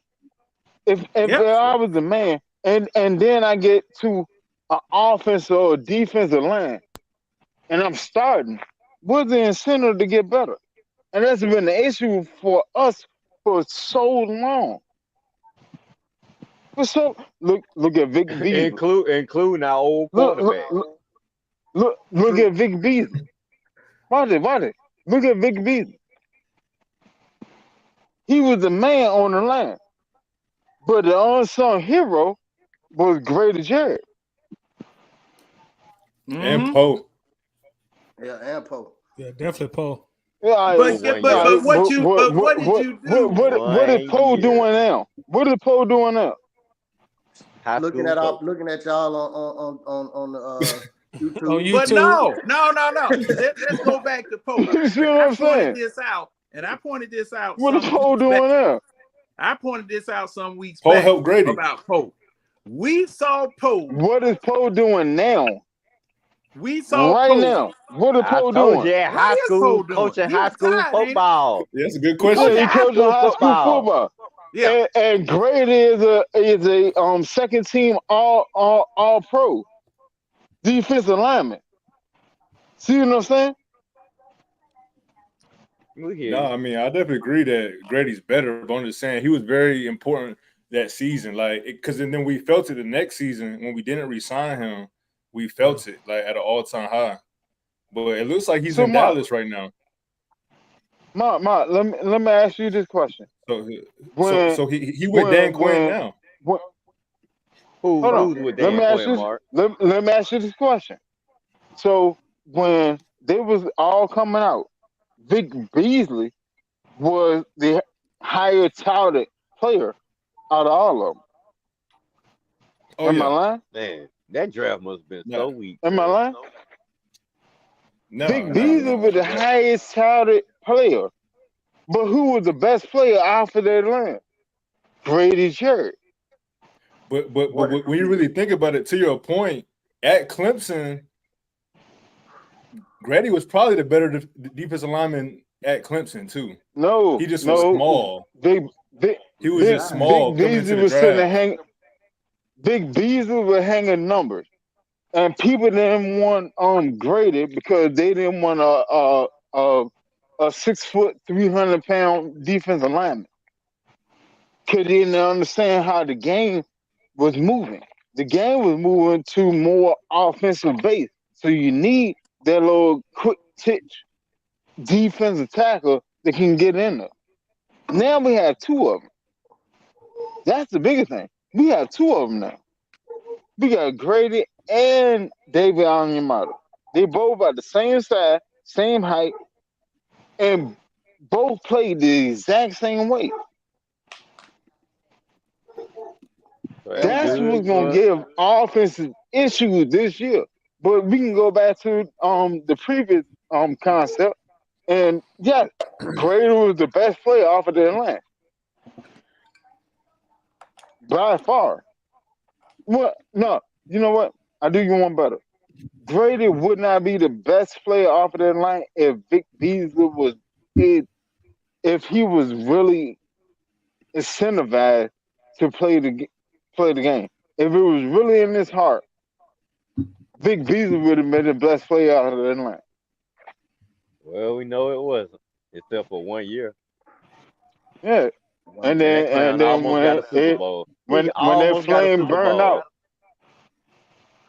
Well, hey, let me ask this, because see, Dan Quinn, right after that Super Bowl year, moved Vic Beasley to linebacker. Remember that? Yeah. Mm-hmm. Definitely. Now, did that stunt his career? Mm-hmm. No. Absolutely. No. I think it did. No. I think Look at it like this.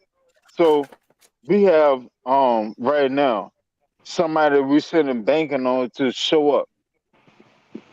D'Angelo Malone. D'Angelo Malone is literally about the same weight. You want him to show up, give you 2 to 3 sacks this year. You're banking on that. 2 to 3.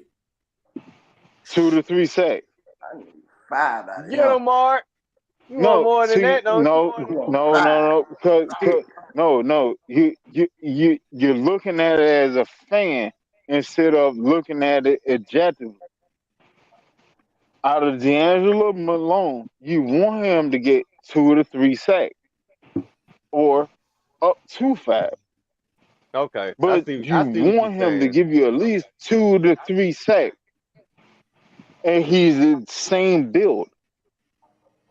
See, the whole reason with Vic Beasley, you have an edge rusher that is 240 pounds. What are you gonna do against an offensive lineman? Capable. What are you gonna do against an offensive lineman when all you have is one pass rush move, and that's a speed move? Yeah. So if I drop step on you, I'm gonna take you all the way out of the play. Yeah. See what I'm saying? See, So wasn't that the problem? What happens after that? Beasley? Wasn't that the problem with Vic Beasley? Because he didn't have but one move, and he was it was John, a speed rush. that's exactly what I just said. Talking about. That's what we talking about, John. Okay, well, but I'm talking about the fact that you moved this man from the defensive line, the edge rusher part of the line, back to playing spy linebacker. And coverage. It was the same thing that Marion Campbell did with Andre Bruce. Now, and this was part of the disconnect. This is part of the disconnect. John be going all the way to the end of the telephone booth. Right. John be going all the way to the end of the telephone booth. Go ahead, John. You had a pager when you talking. I got to get mine. John in the YZ section. But I'm looking at these similarities. Lucky we got the internet right now. Okay. No. Right. See, this coming off the dome because these are bad memories that I had to have psychological. Oh yeah, we know. We know it's coming out. To overcome. That's fandom, baby. That's fandom, baby. It's all But fantasy. your dome, not ours, Judge. But You see, too young. this is the thing. See, Andre Bruce was brought here from Auburn as a strict pass rusher. They drafted him to be nothing but a pass rusher. Marion Campbell had the man out there spying the quarterback. Okay. He didn't play his true position until Jerry Glanville got here, and that man had 4 sacks. The very first game we played with him, it was against the Houston Oilers. It was against Houston Oilers at the stadium. And man, we tore Warren Moon up that first half because Andre Bruce was in the backfield just about every play because the man was free to do his job. Now he left here and went to the Raiders and had a pretty good career out there with the Raiders because they let him play his position. Okay. Now, same thing with Vic Beasley. Now, after a 16-sack season, Super Bowl appearance, you move this man from the defensive line and put him out there as a linebacker? But John, That's what made me question Dan Quinn. You have to understand. You have to understand this. Even with Houston and put those numbers up the year beforehand, you're too small to do it again next year after we have tape on what you're doing. And he wasn't willing to put on weight. He wasn't willing to put on weight. Put it like that. If Vic Beasley went from 240 to 255, 260, he would have been great. He would have been great. He didn't have that in him. He didn't want to. The game was speed. Well, yeah, he didn't want to do exactly. So look, as a right tackle, I promise you, the first thing in my mind is I'm gonna step back 2 steps and I'm punch the shit out your ass with his left hand and throw you all the way off your court. And then I'm gonna recover and then get you out of the play. Why? Because all you have is speed rush. All you have is a speed rush. Yeah, so once you get tape on them, so it's easy to check them. All right, let me ask a question. Let me ask a question. Go ahead. Go ahead. Speaking of the Vic Beasley situation, I'm not making a point that he was one of the best players we've ever drafted, but if one we don't of the greatest Falcons of all time. If we don't move him to linebacker, does anybody agree that he probably could have been a lot more productive if his only job was just to rush the passer? Because no. The reason I say that, because even though he was played a hybrid role in 2017, he still had 5 sacks. I mean, I know that's not the world, but I mean, it's not terrible either. Can I answer this first? Yeah, go ahead. All right. But make it fast. Not a 10-minute answer. Not a 10-minute answer. Watch it.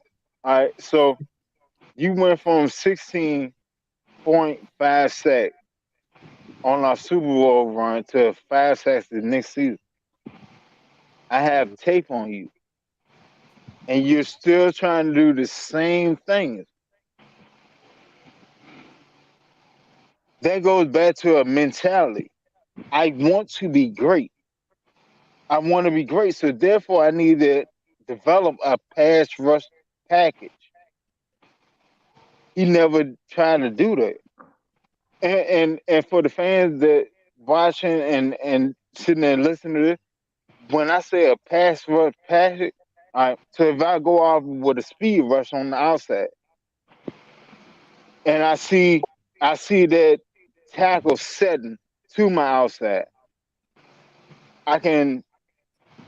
my next mindset is to claw the hands down inside, see how his body go, and I can go back outside with a spin move.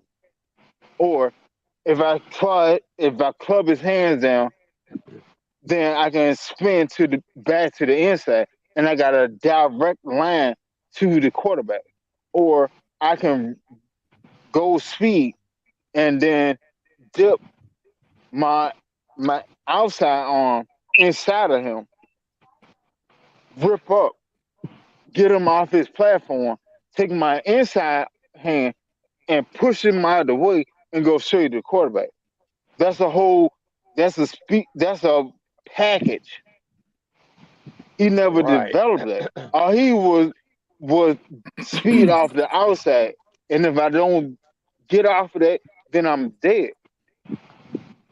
And see, Tidy, that's why I don't think the move would have worked. Because kind of like what Winston said, in addition to the man wasn't dedicated enough to try to come up with other moves once people saw the tape on him in his one little Pro Bowl year.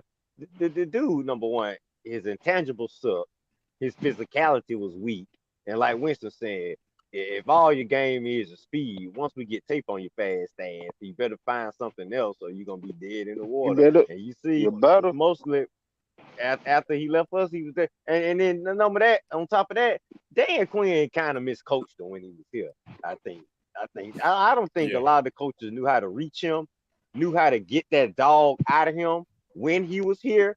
I mean, luckily, we was just gelling in 2016, so I can see with the way the team was playing, how one guy can come up on 15 sacks. I mean, we've seen it done before. We've seen these one magical seasons before from players, and then we never seen it again. Not just with our Falcons, from other players. So Vic Beasley, that's why I say I didn't take it at face value when he did it, because I always wanted to see what he would do again. And you see, we moved him to the linebacker, which could have stunted his growth. But I never think he had any mental growth to begin with, you know what I'm saying? Because like I said, I just never thought he was dedicated. So whether we moved him to the linebacker, kept him right where he was, I just didn't see him repeating that magical season again. And then, like I say, he didn't make any plays. I can remember in the Super Bowl, he had chances to make a few plays and then make them in the Super Bowl.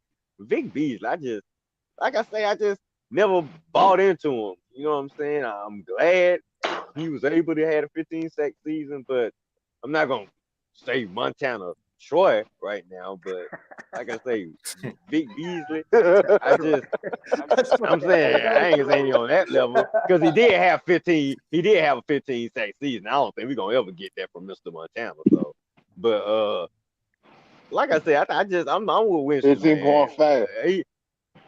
What'd you say? 15.5. Yeah, 15. Okay, 0.5. But like I said, don't forget that half of a sack he fell into. Hey, he had three in one game now. But right. And anybody else want to go? Then before I say anything, Go ahead, John. Go ahead, man. 2 seconds. 2 seconds. What? Back to what Brad said. But look, also now I'm gonna say that move to linebacker hurt him. But to add to it, your 16.5 sacks were also because of who you had on the other side. Freeney. I forgot. I keep forgetting about Freeney. Okay. Don't get Freeney. Good point, John. Good point. I forgot. I keep forgetting about. Because see, the thing is, to Winston's point, to all of your points. Okay, what does a Belichick do to you when you play him? He takes away your strength and makes you win the game or compete in the game with something else. Now, all in 2017, 2018, Chuck Smith, y'all remember him? Yep. He was begging Vic Beasley to come to his camp because he has just started coaching big men. He begged Dan Quinn to let him come in and work with Vic Beasley, as well as the rest of the other defensive line. But they wouldn't let him do it. Chuck Smith used to come on every doggone week because everybody was asking the same questions y'all was asking about, well, this man had 16.5, 15.5 sacks in 2016. All right. So they were wondering why the fall off was. It was because, just like Winston said, one move, Mary. One move. When you get her, she don't do but one thing. She just said, That was it. That was it. With that said, John, let's address a question here from Wallace Smith, or maybe more a statement than a question. But he says, Beasley was the same size as Javon Curse with the Titans, and he would have been successful if they would have kept the big defensive tackles in the middle to push the pocket so Beasley could get to the quarterback. What's your thought on that, John? I agree with it. I agree with it. Oh, my God. And the reason why, in that Super Bowl, that boy, oh, man, doggone it, I had his name on tip of my tongue. Right beside Gray. Huh? Don Terry Poe. Don Terry Poe. No. Poe didn't win here in the Super Bowl. Poe was gone. No, it was the one. Poe was there in the Super Bowl. No, Poe was not in the Super Bowl. But y'all know his name too. Poe didn't play in the Super Bowl. No, Poe didn't play with us in the Super Bowl. Bowl. Poe was only here for one season in 2017. It was that boy from New Orleans, right? The other dude he was from New Orleans. No, it was somebody. It was the one that it wasn't Poe, then got. It was the one that Brian Cox was at all during hard. Rasheed Hageman. Hageman. No. Hageman wasn't starting. That's what he said. Hageman wasn't starting. No, Hageman wasn't starting. But Poe was gone. Hageman might have been starting. Oh my God! Will you make up your mind? No, I don't think Hageman was starting that. Hold on, that don't matter that much, John. Continue your point. But the thing was that you had Hageman that was commanding a double team, sometimes a triple team, and he was crushing the pocket along with Grady Jarrett. They were both crushing the pocket, and I remember this in the Super Bowl because they couldn't handle Hageman. They were holding him all day long. That was the best he ever played. But Vic Beasley, okay, now this comment here was accurate. But the thing was that even if he was the same size as Javon Curse, if you don't have a package, like Winston said, if you don't have a package where they don't know what it is that you're getting ready to do when you come or when you rush, and they know that you're gonna speed rush them, and that tackle on that side just punches you out of the way, that's an additional half a second or a couple of seconds that is taking you to get round the corner to get to the quarterback, because he's knocked you outside or nullified you by going mano a mano with you.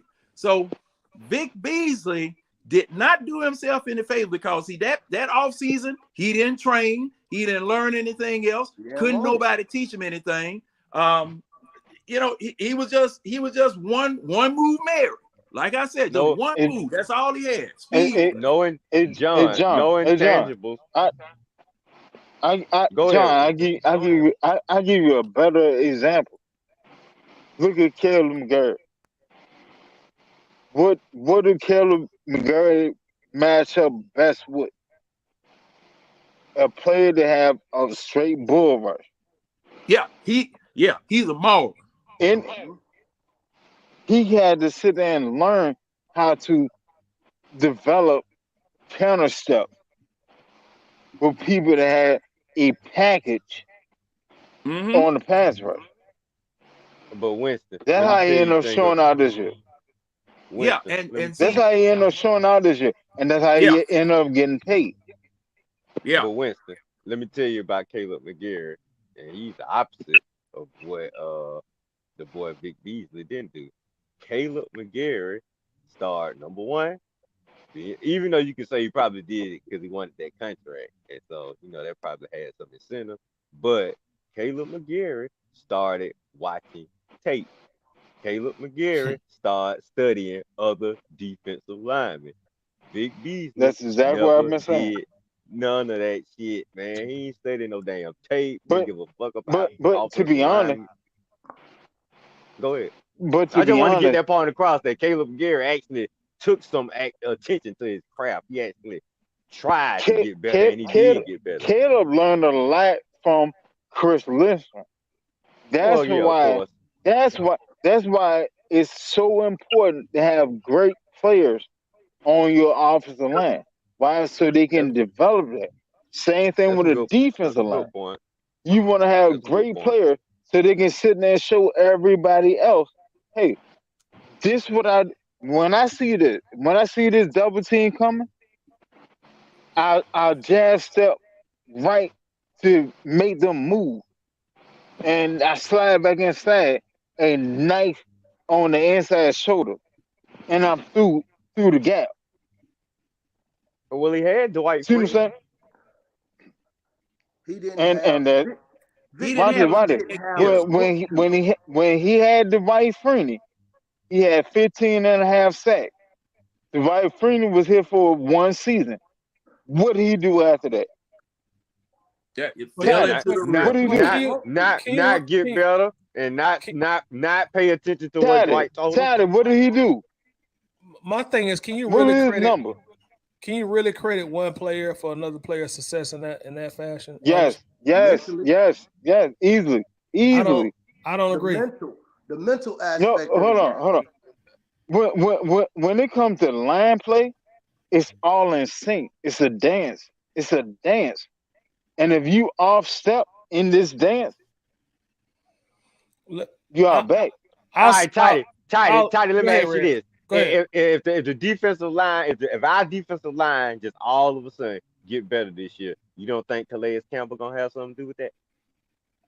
Not if a player gets 10 more sacks in one season. No. Well, I'm just saying, just overall. If it's just overall. All right, let me address it. Let me address it real quick. Go ahead, bro. Go ahead. Y'all gotta keep in mind 2016 was a special season for the Falcons, outside of losing the Super Bowl. But when you jump on top of a team 30 points in the third quarter, what does the opposing offense got to do the rest of the game? You got to throw the rock.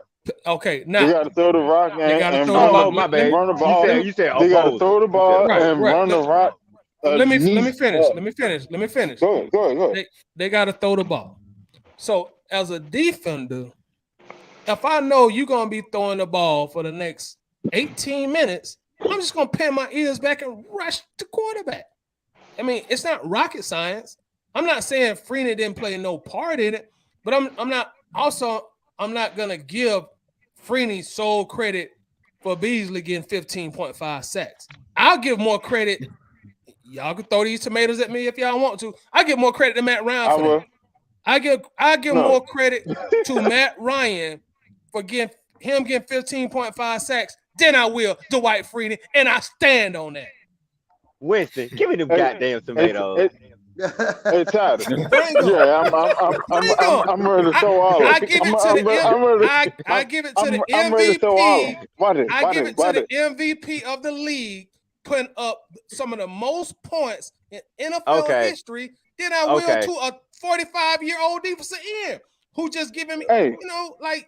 Well, let's say the offense. Let's say the offense in total. Not Matt Ryan. Hold on, Brett. Hey, Tyler, let me ask you this question. When did Grady Jerry look his best? Grady Jerry had in the past couple of years. When he look his best? You said in the past couple of years? Yeah. So the last 2 years? Is that what you're asking? No. Pick one. Who was beside him? Hold on, I need to understand your question first. Are you asking me what point of his career did he look the best? The best points of the year of his career were when Don Terry Ford was playing beside him and Anthony Rush was playing beside him. Well, no. Stop it. No. Look. Anthony Rush? You can go. Anthony, hold on, wait. You can say. Wait. You can sit there. You telling me 2022 Grady was better than 2015, 2016 Grady? Think about what you're saying. I'm not gonna say. Hold on. Hear me out. If you go look at his numbers,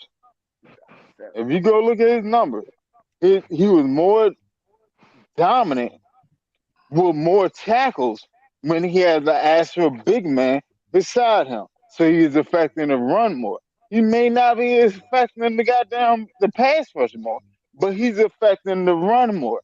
And how do you stop any team? You stop their run first, and then you stop their pass. Go look at the number.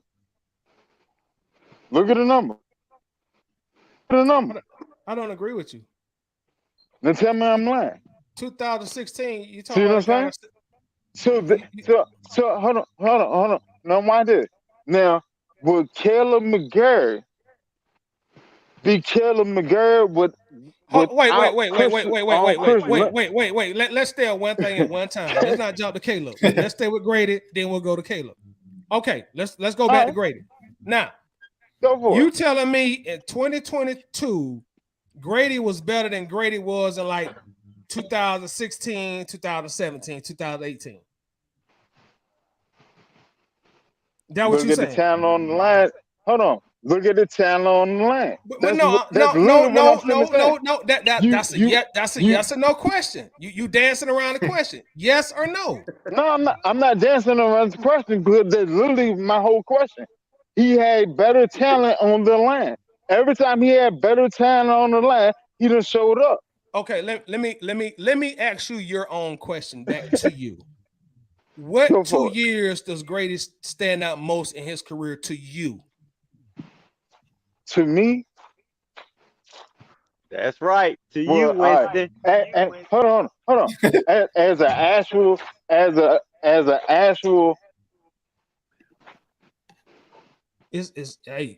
that has to sit there and watch things, I go 2017 and 2018. Was Anthony Rush on those teams? No, but who was the big man beside him? Okay, now you said no. So he definitely had a big man beside him. Hold on a moment, Winston. You said no. Good. You said no, but how can you argue against my answer? I gave you the same answer you gave me, and you argued against it. Because Don Terry Poe was there. Panel. Am I Terry lying? Poe was there. I literally said to say that. I literally said to say either Anthony Rush or Don Terry Poe. But Winston, I gave Don Terry Poe was there, right? But listen, Winston. No, Winston. he wasn't. No. Don Terry Poe. Oh, excuse me, Tidy. You were talking. Go ahead. No, I was just saying I gave him the same answer he gave me, but he argued against my answer. So Don Terry Poe, maybe y'all need to stop bringing up Don Terry Poe. No, in 2016, my boy tap dancing, ain't it? Well, matter of fact, both Big B no, I said and 16. I said 17 to 18. 2016. I said 17 to 18. Was Don Terry Poe here? Now, Don Terry Poe 17. 1 year. Yeah, Don Terry Poe was there for 1 year. We couldn't afford him the next year. And the thing was, when Don Terry Poe why? Because he showed his ass. He showed his ass, and he helped Grady show out. You cannot sit there and sing out a one singular person on an offensive line or defensive line. Why? Because it's a line. It all goes congruent. I'm not disagreeing with a defensive line helping each other out, but what I'm saying is I'm not gonna give one player sole credit for player A getting 15.5 sacks. I'm just not gonna do that. Why? Because let me finish. Go ahead. I give, like I said before, I'm gonna give more credit to the offense who's putting up damn near 40 points a game and was putting the opposing offense, making them one-dimensional. If I'm playing defense and I know you can't do nothing but pass the whole second half, I'm about to send the dogs. I'm about to send the horses. I can send it out. I feel you on that. All right, so riddle me this. What were the changes on the defensive line the following year when we had a better defense? See what I'm saying? We had a better defense the following year, and he had less numbers.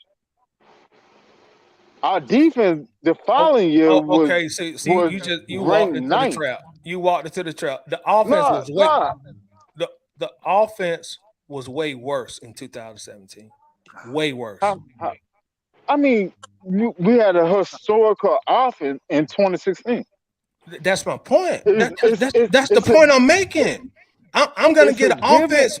I'm gonna give the offense. I'm gonna give the offense more credit because of the game plan not the game plan, because of what they're making the opposing offense do. Now, if you go to 2017 and the offense done drop off significantly, offense ain't that great. All right, that's the difference right there to me. Hey. I'm not finna give Freeney credit for a man getting 16 sacks. I'm not gonna do that. Freeney. Let me finish. Freeney at that point in his career was a veteran presence in the locker room. He was not commanding no double teams. When nobody sent no double teams at Freeney at that age. Had like 5 sacks last. That's not what I said. But I said he was not. I'm listening. I said he was not commanding a double team at that point in his career. They were not rotating double teams to Dwight Freeney in 2016. He was a veteran leader in the locker room. Now, I will give him credit for helping Vic Beasley develop him, but I'm not just going to say, well, yeah, because we didn't have Freeney, that's why Vic Beasley had 16 sacks. I'm not going to say that. I give more credit to the offense because the offense was doing historic things. Hey, Tyler, let me ask you this then. You remember last week when we was on the live and I said and told you about complimentary football? Oh, you literally just explained that. But how? You literally just explained that. How does that compliment? You literally just explained it. You know why? Winston, because you said hold on. You said that the offense was sitting there hanging up all these numbers, and the defense came along, and then the defense came along, and the offense won't sitting there doing the same thing, right? That's complimentary football. That's literally what I was sitting there talking to you about last weekend on the last Wi-Fi. Hey, now let me ask y'all something, and let me check my memory. In 2016, were we not running a 4-3? In 16? Yeah, the Super Bowl year. Yeah. It was a 4-3. 4-3 cover 3 scheme. And a lot of It was a 4-3 cover 3 scheme that came from Seattle. Okay. 4-3-3-5. Yeah, 4-3. Now, because I'm looking at Pro Football Reference, they were saying we ran 3-4, and I know we didn't run no 3-4 because you had now somebody else that we forgot about. We still had Jonathan Babineau. Big Bab. Really? No, we didn't have Jonathan Babineau in 16. No, we didn't have Babineau in 16. Babineau retired after what? 14? 13, 14? No, we had Babineau played. Babineau played. He started 11 games. Look, he was in Babineau the was there. And on 16? In 16? Yeah. And see, Hageman was taking his spot. Hageman was coming in for Babineau. That's exactly what it was. I knew Hageman wasn't fucking starting. No, I knew he for wasn't a fact starting. Hageman wasn't starting. No, he He wasn't was behind Babineau. My bad. Thank you, John. Yeah. I knew he wasn't starting. Yeah. Now, see, the thing was, okay, and the reason why I'm saying this is because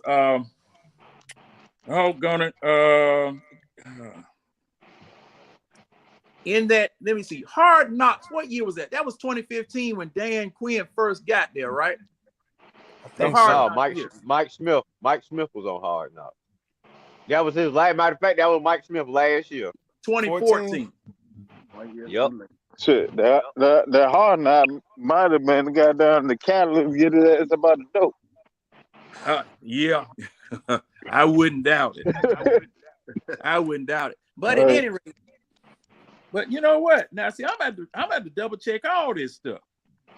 I'm double check all this stuff about cause see now, Pro Football Reference has got some things wrong here. Pro Football Reference got some things wrong here. I'm gonna have to double check this. And this is my Bible that I go to. But Wallace Smith said we were running a 4-3 in the nickel defense in 2016. Yeah, we were mimicking what Seattle was doing. Yeah. But see, the reason and as far as Dwight Freeney was concerned, now I'm not giving Dwight Freeney total credit for the 15 sacks. Now, no. But Dwight Freeney was working with Vic Beasley and teaching him how to rush the passer. Now, when an offense is blocking, when they're blocking, they got to decide if you're going to put a man on the side to help somebody, you got to decide which way you're going to go. Now, Vic Beasley was the quote-unquote weakest link because he was a rookie. He was the weakest link. Dwight Freeney was a aging defensive lineman, in Russia or whatever, had all this plethora of moves and things of this sort, the spin move, the inside-out move, the swim move, all of that. He had the whole repertoire. Vic Beasley, like we were just saying a few minutes ago, didn't have but one move, speed rush, speed rush, speed rush. All right? Now, if they watching you on tape and they watching to see what you're going to do, and that's all you're going to do, they're going to coach every time the Falcons come up, whoever the Falcons' next opponent is.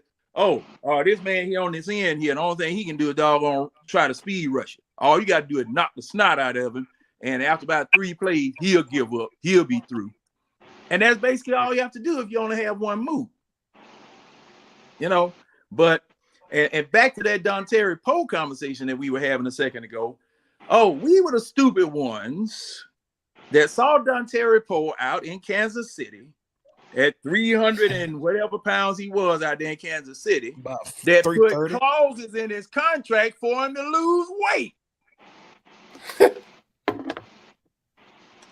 That's what Dan Quinn and them did. They made that man go on a doggone diet. Now, that's the thing that burned me up every time I think about or talk about those defenses of the past. We always had those little people with big motors in them. It reminded me of when I was growing up. They used to always put them 350s in them Chevy Vegas, and when the car shook itself apart before it even got on the expressway, they were wondering, well, what the hell happened? You put too much motor in the doggone car. And that's exactly how the thing sounded after about 20 miles. It started detonating. The whole motor just blew up in the thing. And these dogs are walking around here, man, them Chevrolets ain't shit. No, they ain't. Not the way you made it. Stupid. But let's do this. Let's go to our next subject. Before we go too far in memory lane, we start talking about that Super Bowl again. Let's go to our next subject. All right, this is a subject that Winston brought to my attention. Speaking about Deion Sanders, the Colorado Buffaloes, and also Travis Hunter. As I'm sure if y'all didn't see the game, I'm sure you've heard. Travis Hunter had a spectacular game. He played, I think, somebody correct me if I'm wrong, but 110 snaps. 110? 144. 144?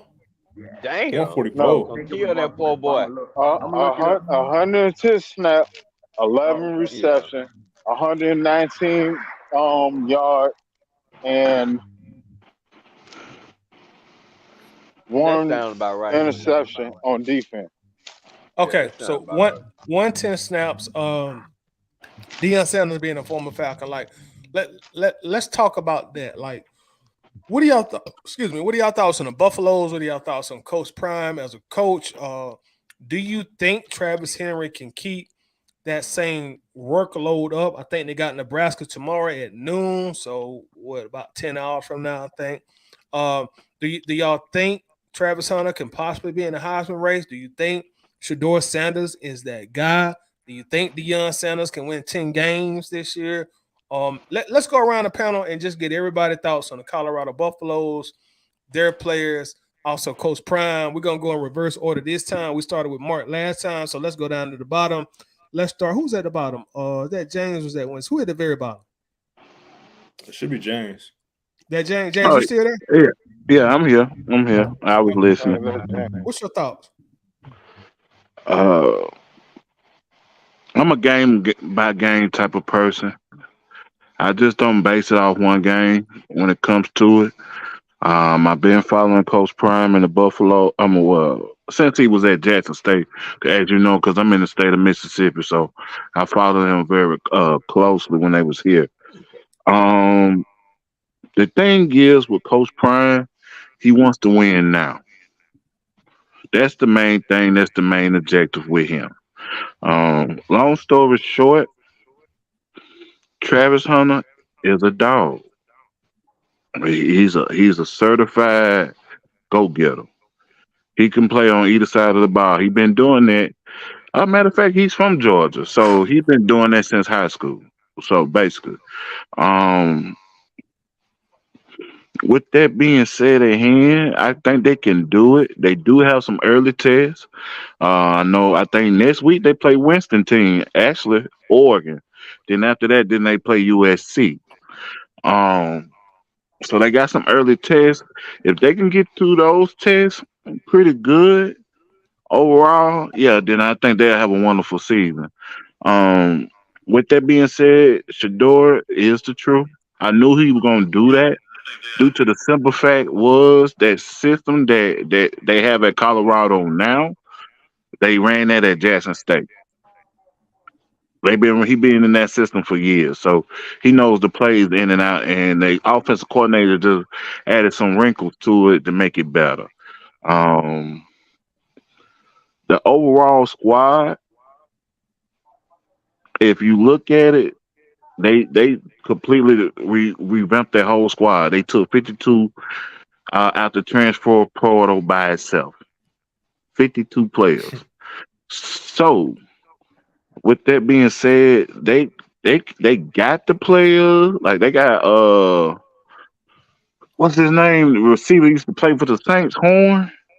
They got his son, and yeah, they can. Overall, they can do a good job. Long story short, it's game by game with me.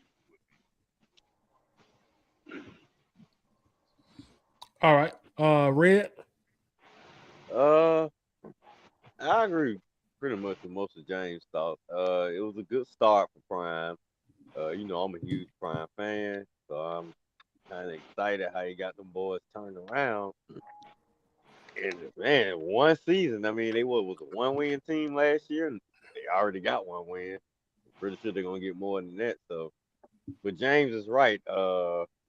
We don't want to get too overly excited because they're gonna have two huge tests coming up with Oregon on the road and USC at home. But hey, if they can get through those two hurdles with wins, then the sky's the limit for the season. I'm kind of gonna be pulling for them. I mean, my money's on them for this season. I mean, I was so impressed with them last week. How could you not be impressed? I mean, seemed like everybody had something to say about Prime. First had something to say about him going to Jackson State. Then they had something to say about him leaving Jackson State. Then they had something to say about him with the transfer portal. It's just like haters coming from all areas. And he right. And I was so happy it seemed to at least shut him up for 1 week. But they just gonna be waiting in the wings, waiting for him to have at least one bit of failure. And I hope he keeps the success going on and on and just keeping them silent till eventually they just say, you know what, forget what I was gonna say. I'm hopping on the bandwagon now too. I'm a believer now. But like I say, he's definitely proven all the naysayers wrong who didn't think he could coach. You know what they say about sometimes great players and their magic doesn't sometimes, or their greatness doesn't sometimes feed off of young people and their ability to coach and inspire, and Prime is proving them wrong every step of the way. So, like I say, as a former Falcon, you know, probably our best player in the history of the organization. Right. You got to be happy for him. I mean, then on top of this is the most important thing. The fact that we see a black coach, even though it's Prime, but hey, you got to start from somewhere. The fact that we see a black coach doing this in college and doing it his way, I'm just hoping that it opens up more doors for black coaches in college. And hey, even if it takes former players to open up these doors, former great players to open up these doors. The more black coaches we get in college, then the more black folks we have in control of these young black men's lives, and not these Euros, which is what they want it to be, and just what they getting upset about. See, that's where a lot of this hate is coming from. They think, hey, if Prime can do it, then man, another black coach can come here and do it, and our old-fashioned asses are gonna be out, and these new era guys are gonna be in, and that's what they fear. That's what they really fear. So I'm wishing for Prime to be successful, just for that fact, that just for him to open up more doors for black coaches in Division I, because if we can get on that field and play, we can damn sure lead the damn field. So good job, Prime. Good job making a statement at Colorado. And like I say, I'm pulling for him tomorrow against some corn hustlers. And I definitely, nothing against you, Winston, but I'll definitely be pulling for him against Oregon on the road and USC at home. So, hey, Tyler, go ahead and mute him. Go ahead and mute Red. Ducks, they got nothing. DuckTales got more heart than your Oregon Ducks, man. I'll take Huey, Dewey, and Louie before I take Go ahead, Winston. I'm gonna give you this. As a black man that been out here, I did security for the protest. I've seen it all. You hear me? I've been in prison twice. For a black man to elevate himself, to have a HBCU on ESPN is a compliment all in its own. And then you went from there to a Power 5 team, and your son really sat there and set that school passing record. Brother, hey, look, and I'm an Oregon Duck fan. I am a Pac-12. I love it. You say you sit there and hate.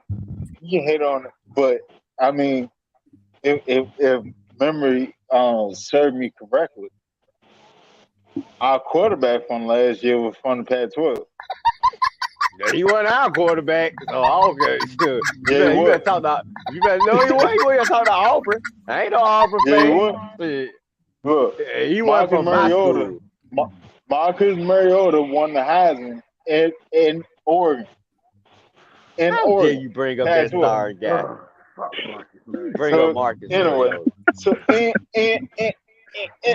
anyway, I'm gonna go quack on your ass, man. Hold on.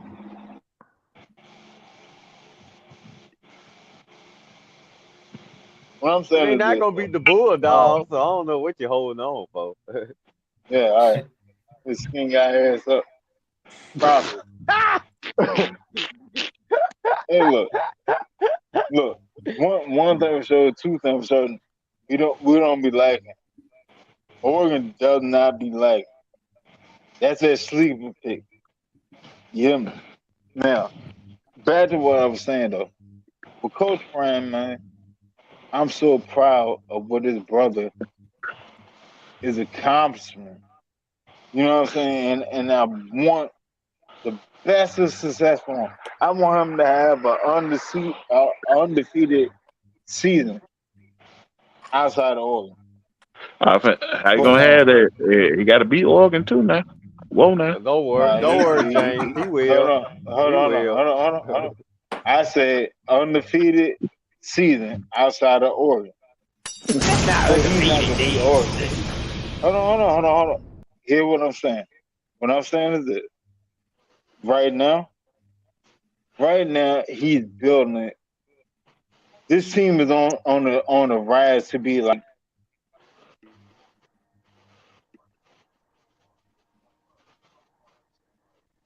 Jasper. Who? This- Repeat shit. that one more time. You blanked out, Winston. What you were saying? Your Wi-Fi went out when you coming up with that silly name. Oh, he went. He froze. He gone. What happened? He'll be back.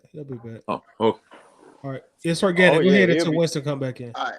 So I had to fact check the whole Travis Hunter, how many snaps he played. He played 144 snaps. He did 80 Ah, damn! he did That's a lot. 80 on defense, 80 defensive snaps, 64 offensive snaps. Prime time gonna kill. But he's not though. So I don't know if I actually followed a lot of that shit. So Primetime had them ready for TCU a month before they played. He said it in his what's name. They'll be in the middle of practice. They'll stop and run 7 gassers. Anybody who played football know gassers gonna eat you. You know what I mean? So he did that. Boom, boom. They'll go back to practice and stop somewhere else. Start running gases. So he had them ready. But you got to look at who he. Not only Travis Hunter, I love him. I hope we can get him in Atlanta. I hope Desmond Ridder plays out to where. He's an above average to great quarterback to where we don't got to think about the. You know what I mean? Yeah, some people don't like Matt Ryan, but at the end of the day, we never had to think about whether or not Matt Ryan was going to throw that rock or not. You know what I mean? We just didn't have the defense and all that other shit. But with Colorado, man, I wish nothing but the best of him. Can he play with us down in Alabama? Nah. Can he play with y'all? Can he play? Can they play with us? Can they play against our little brothers over there in Georgia? Nah, he can't. What? I don't think Colorado. Y'all are little brothers. Go your turn ass. They just say 18 brother. national championships, big dog. Hey, Red, watch what the turn is now. Watch out now. 18 national championships, big dog. Everybody wants. It's all about what Look at have you James. done James for me finally got him some lately? backup. Look at it. James Hey, finally look. got some Yeah, backup. James. You Yeah, finally yeah, talking yeah. big now. We want Georgia. He finally Hell. got him some backup. You got Georgia 2 years ago, and what you do with them? We But- killed that little. We went 1-1. So you just can't say that, Walt. You But can't say that. Back to the Colorado. I think that the way Coach Prime did it in his first press conference, going in there and telling them boys straight up, like, yeah, he could have been a little bit more tactful with the situation. I'm a former Marine. You know what I mean? Like, I've been to war twice. So he could have been way more tactful with the way he did it. But he did it his own fucking way. And you know what I mean? So he got to stand on that shit.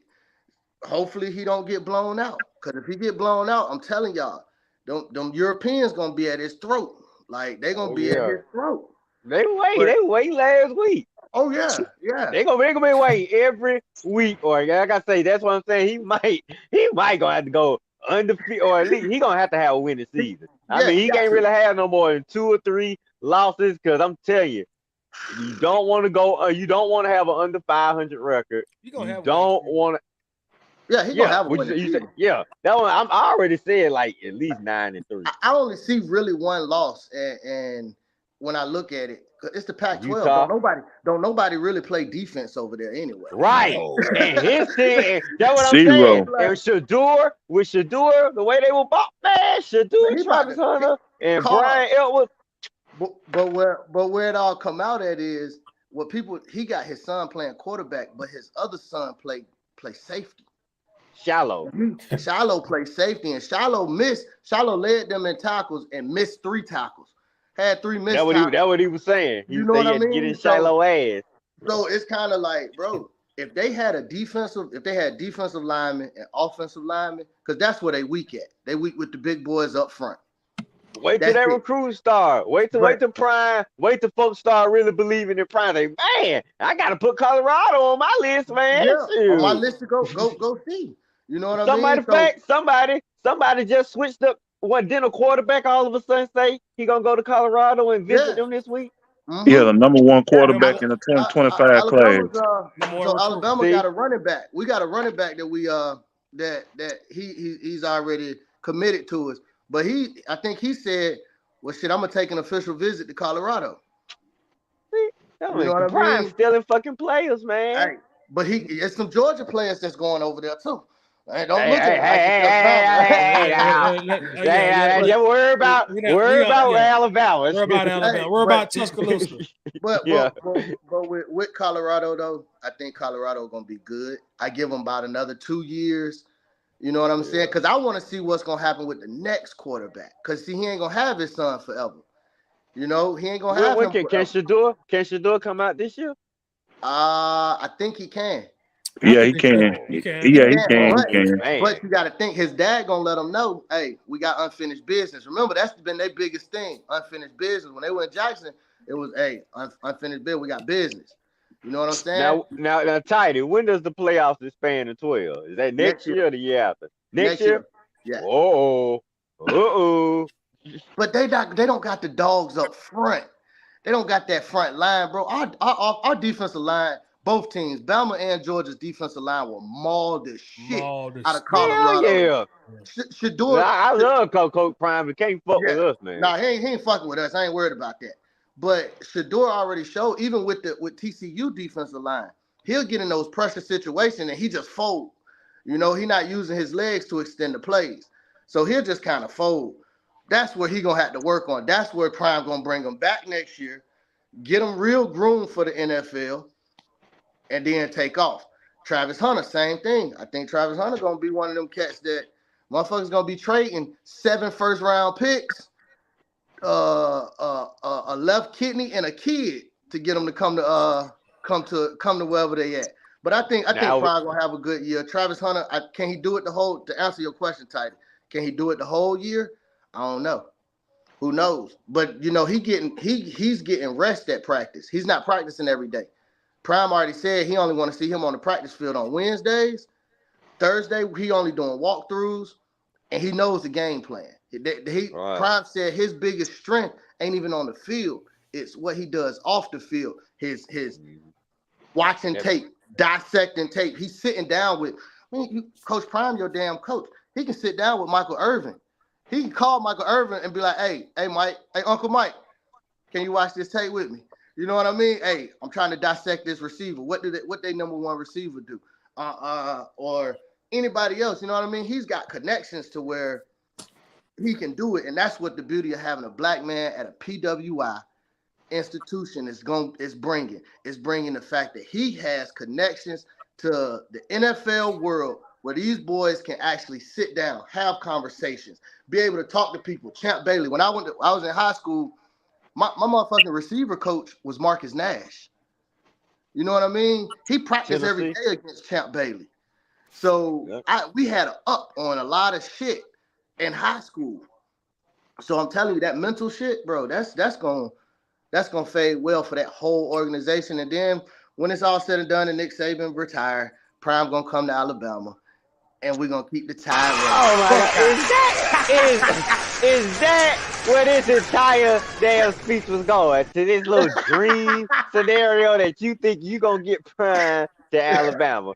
Anyway, what I was gonna ask you, Organic, is do you think when you two with everybody, y'all think in the next couple of years that you're gonna see a lot of players from Colorado a lot of players going to the NFL from Colorado? Yeah, absolutely. Yeah.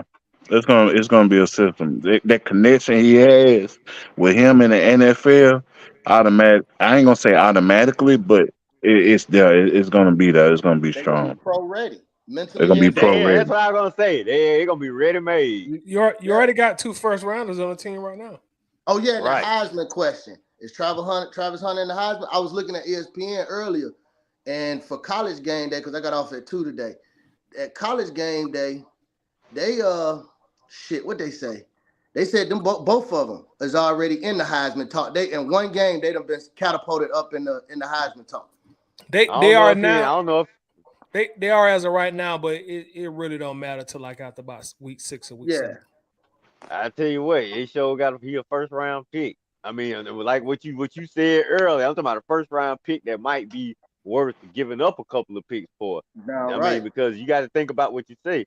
This guy can play offense and defense, and he coached by the best players to play That did offense and defense. Right, that's what I'm saying. Right. So, man, he's a guy that you might want to think about. And the greatest Falcon to ever come through the building. I don't know Right. why the fuck we didn't pay him. All right, well, that's definitely another podcast. John, you got the ball in your court, brother.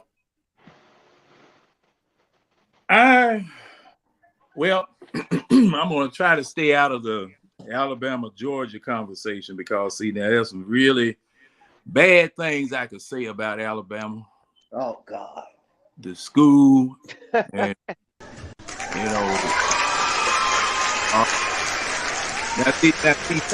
don't poke the bear, Titus, in the Look, man, I'm from Alabama. I ain't had no choice. Look, there's no choice. Hey. So, that shit in my blood.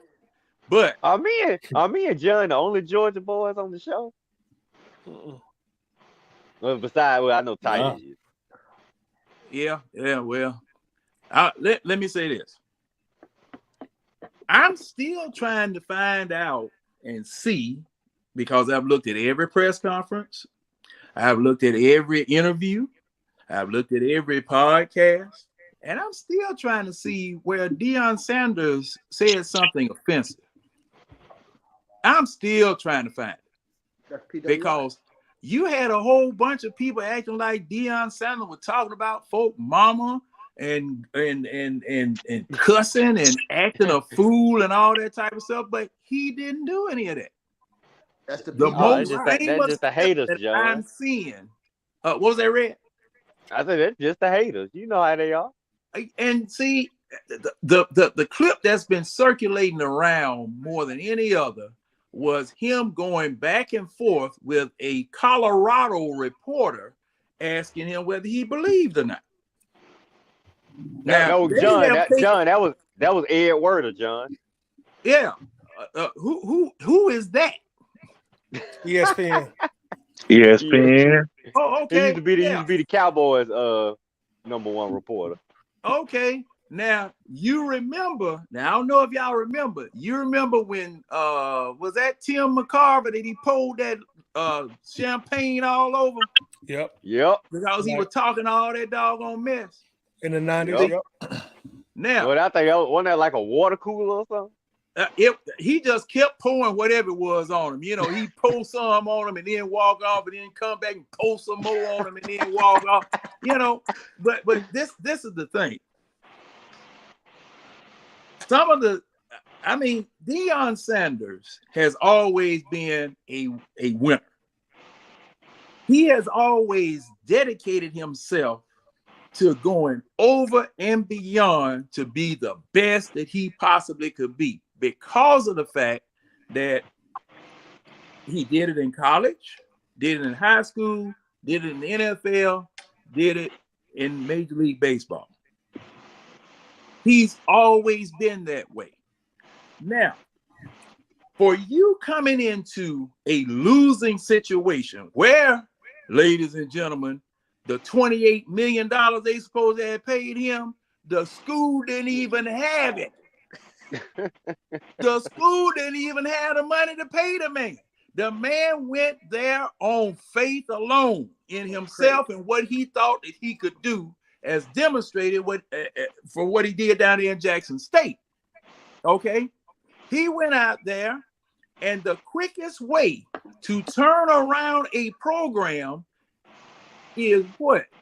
Get rid of the junk you had the year before. Yep. He cleaned that whole look. Tidy, you saw when I posted shoe. Deion cleaned house so bad he put the damn buffalo in the damn pork. He put everybody in the pork. He came down there and told, look, the buffalo, the man that would feed them, and the man that would ride him. Oh, y'all Damn. gone. Gotta go. Everybody. John say he got to change the mascot too, John. That's what I'm saying. Yeah, that Buffalo is at one of them Ted Montana grills right now. It's probably been served at least 6 times. You know. So and that's one of the reasons why I'm saying that Deion would be a fool to come to the NFL. He'd be a fool to come to the NFL because, see, the thing is, you would send that man to one of the worst teams in the league to try to clean that up, and it's not going to happen overnight because you can't clean no whole roster off like that and start all the way over with the pick of the litter like you can in college. Okay? So Deion was able to do that, and the thing is, he has access to some of the best minds, best players, best coaches. Tom Brady teaching his son. Yep, that's his son's mentor. Tom Brady. Deion Sanders is pulling from every conduit and every plug that he had from the NFL. Okay. And he can make Colorado successful because, in my opinion, when you won that first game, being a 20-point underdog to a number 17 team, everything else you playing with house money. Yep. Everything else you playing with house money. All right. Now they are going to over criticize him and overjudge him because of who he is. They're gonna do that automatically. He gonna catch the devil just because of who he is. But thing is that the man has proven his point. He has put together a team that that team looked like they had been playing football 3 or 4 years together. Because his coaching style, the people that he brought in, the way that he's talking to people, the way that he's communicating with them. Look, Deion Sanders got name recognition and name cachet coming in the door. Because everybody know about primetime. If you don't know about him as a player, you know about him as a commentator. Okay? You know this man. If you don't know him, son, moms and dads know him. Mm-hmm. See, he's bringing all of that to the table. Okay? And thing is, he knows what he's doing as demonstrated by what he has done. So right now, hey man, the sky's the limit, and all these people talking all this stuff and whatever. Yeah, you're gonna have slip-ups. All people gonna have slip-ups. He might lose tomorrow. Okay, he may lose the next week. But thing is that the man is established enough. And there are a couple of more interviews that you guys need to look at about how he was talking about those people who he saw dogging it out there on the field Saturday. Because see, he watching.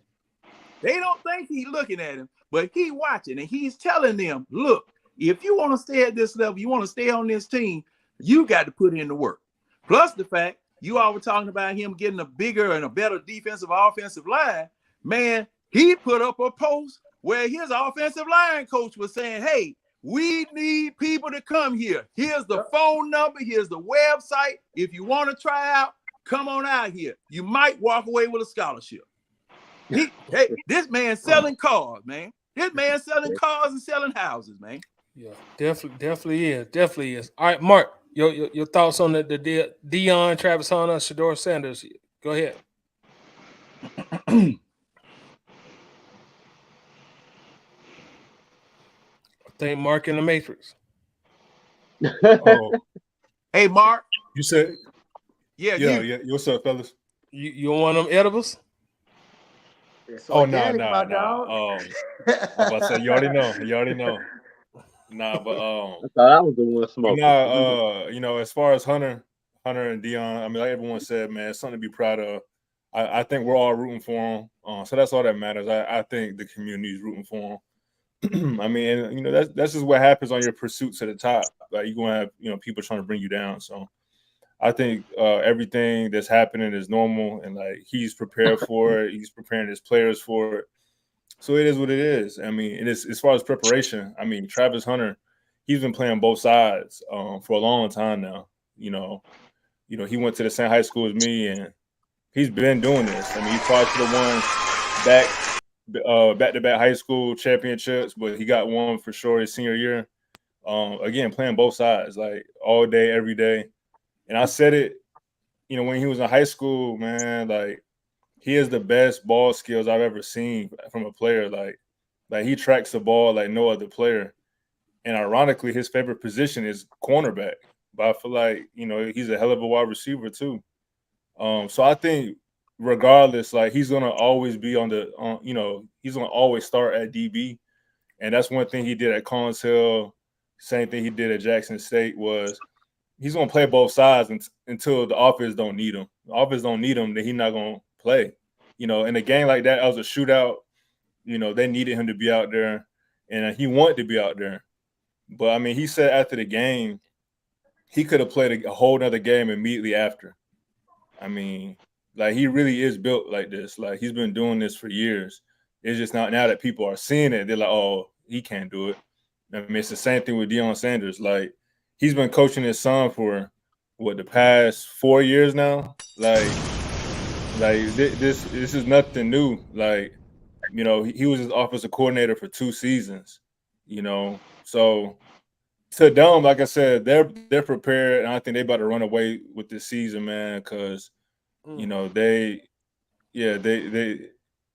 best thing that could have happened to them was that first game and it being a shootout. And I feel like, that was what they needed. That's what the team needed. And I'm confident that he's gonna have those guys prepared, for tomorrow's game.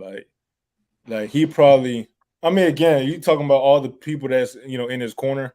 Like the Colorado football team, man, they have so many resources, man. Like they truly have an advantage that a lot of these other college programs don't have, with the NFL players coming there, willingly.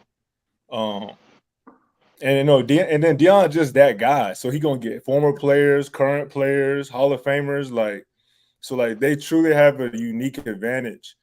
And I think again they'll be prepared, at 12 o'clock. And Mark, he does have, truth be told, he does have one of the best coaching staff in college football right now. Consistent of everything you just named. I mean, I think his offensive coordinator was the former head coach of Kent State last year, and that's why people are believing in his offense all the time. So we know Deion can get the coaches. All right, y'all, this is going to be our last segment right here. We're going to call this our 2-minute offense. So, and what a 2-minute offense is all about, doing everything quick and efficient. So we're going to go around the panel. We're going to go in reverse order this time. Mark, we're going to start with you, like 2 minutes or less, fast as you can, as efficient as you can. Your final thoughts going into the Carolina game in the ATL on Sunday, bro. Your last thoughts before the game is played. You got the mic. Yeah, man. Hey, I think it's going to be an exciting season. We all in with Desmond Ridder. I think he's going to come into the season, come into this game and show us he's that guy. Like he said, you're not nervous when you're prepared. And I think he's going to prepare, and I think he's been preparing. So I'm excited for Desmond Ridder. I'm excited for Arthur Smith. I'm excited for this defense, man. So rise up and go Falcons. Go Falcons. John, you on the clock, 2-minute offense. Don't embarrass my city on national television Sunday afternoon. I'm not expecting fireworks, but you better be prepared for some. I don't want to hear no excuses. Go out there, play efficient, good football, and bring back the W. Don't do your fans like that on your first home game. Bring back the W. No L's. Bring back a W. I agree. Shawty Red on the track. I'm not worried at all, y'all. I'm telling y'all, 30-17 going to the first game. I don't believe what the Black Cat said ain't gonna be no close game. I don't want it to be no close game. I want it to be a blowout. And I'm really thinking, I'm not worried about the offense. I'm thinking the defense is going to show up tidy. I think they're going to really play a physical game and beat the little boy down to make him regret coming out. He's going to be saying, I wish I was back in Alabama for one more year. And that's what's going to make us be jumping up and cheering. I know the offense will show up. They better show up. They the strength of the team. So I think we're going to have a very comfortable victory. Rise up. Go Falcons, 1-0. We'll see you next week, Green Bay. Okay. James, 2-minute offense, bro. The ball in your court. 2-minute offense. Let's go. Clear, concise on both sides of the ball, taking care of business. Pretty much, I know it's going to be a little rusty at first because of how we did the preseason, but overall, we know we're going to take care of business at the end of the day. I'm looking for Rilla, 250, 2 touchdowns. That's what I'm looking for. And with that being said, like I say, like what Red said, rise up. Let's get this victory. I love it. It's organic. The newest member of the Waffle House crew. Hey, last call for alcohol. Let's go. First, I want to say thank y'all to let me be up here because first time ever doing this shit. I will be back, hopefully. Yeah. But then, keys to the game. We're going to maul the shit out of that defensive line with them big boys up front. We're going to run the football, run the clock. Defensive line, we're going to maul the shit out of that sorry-ass offensive line that they got. We sugarcoated it for the Carolina boys.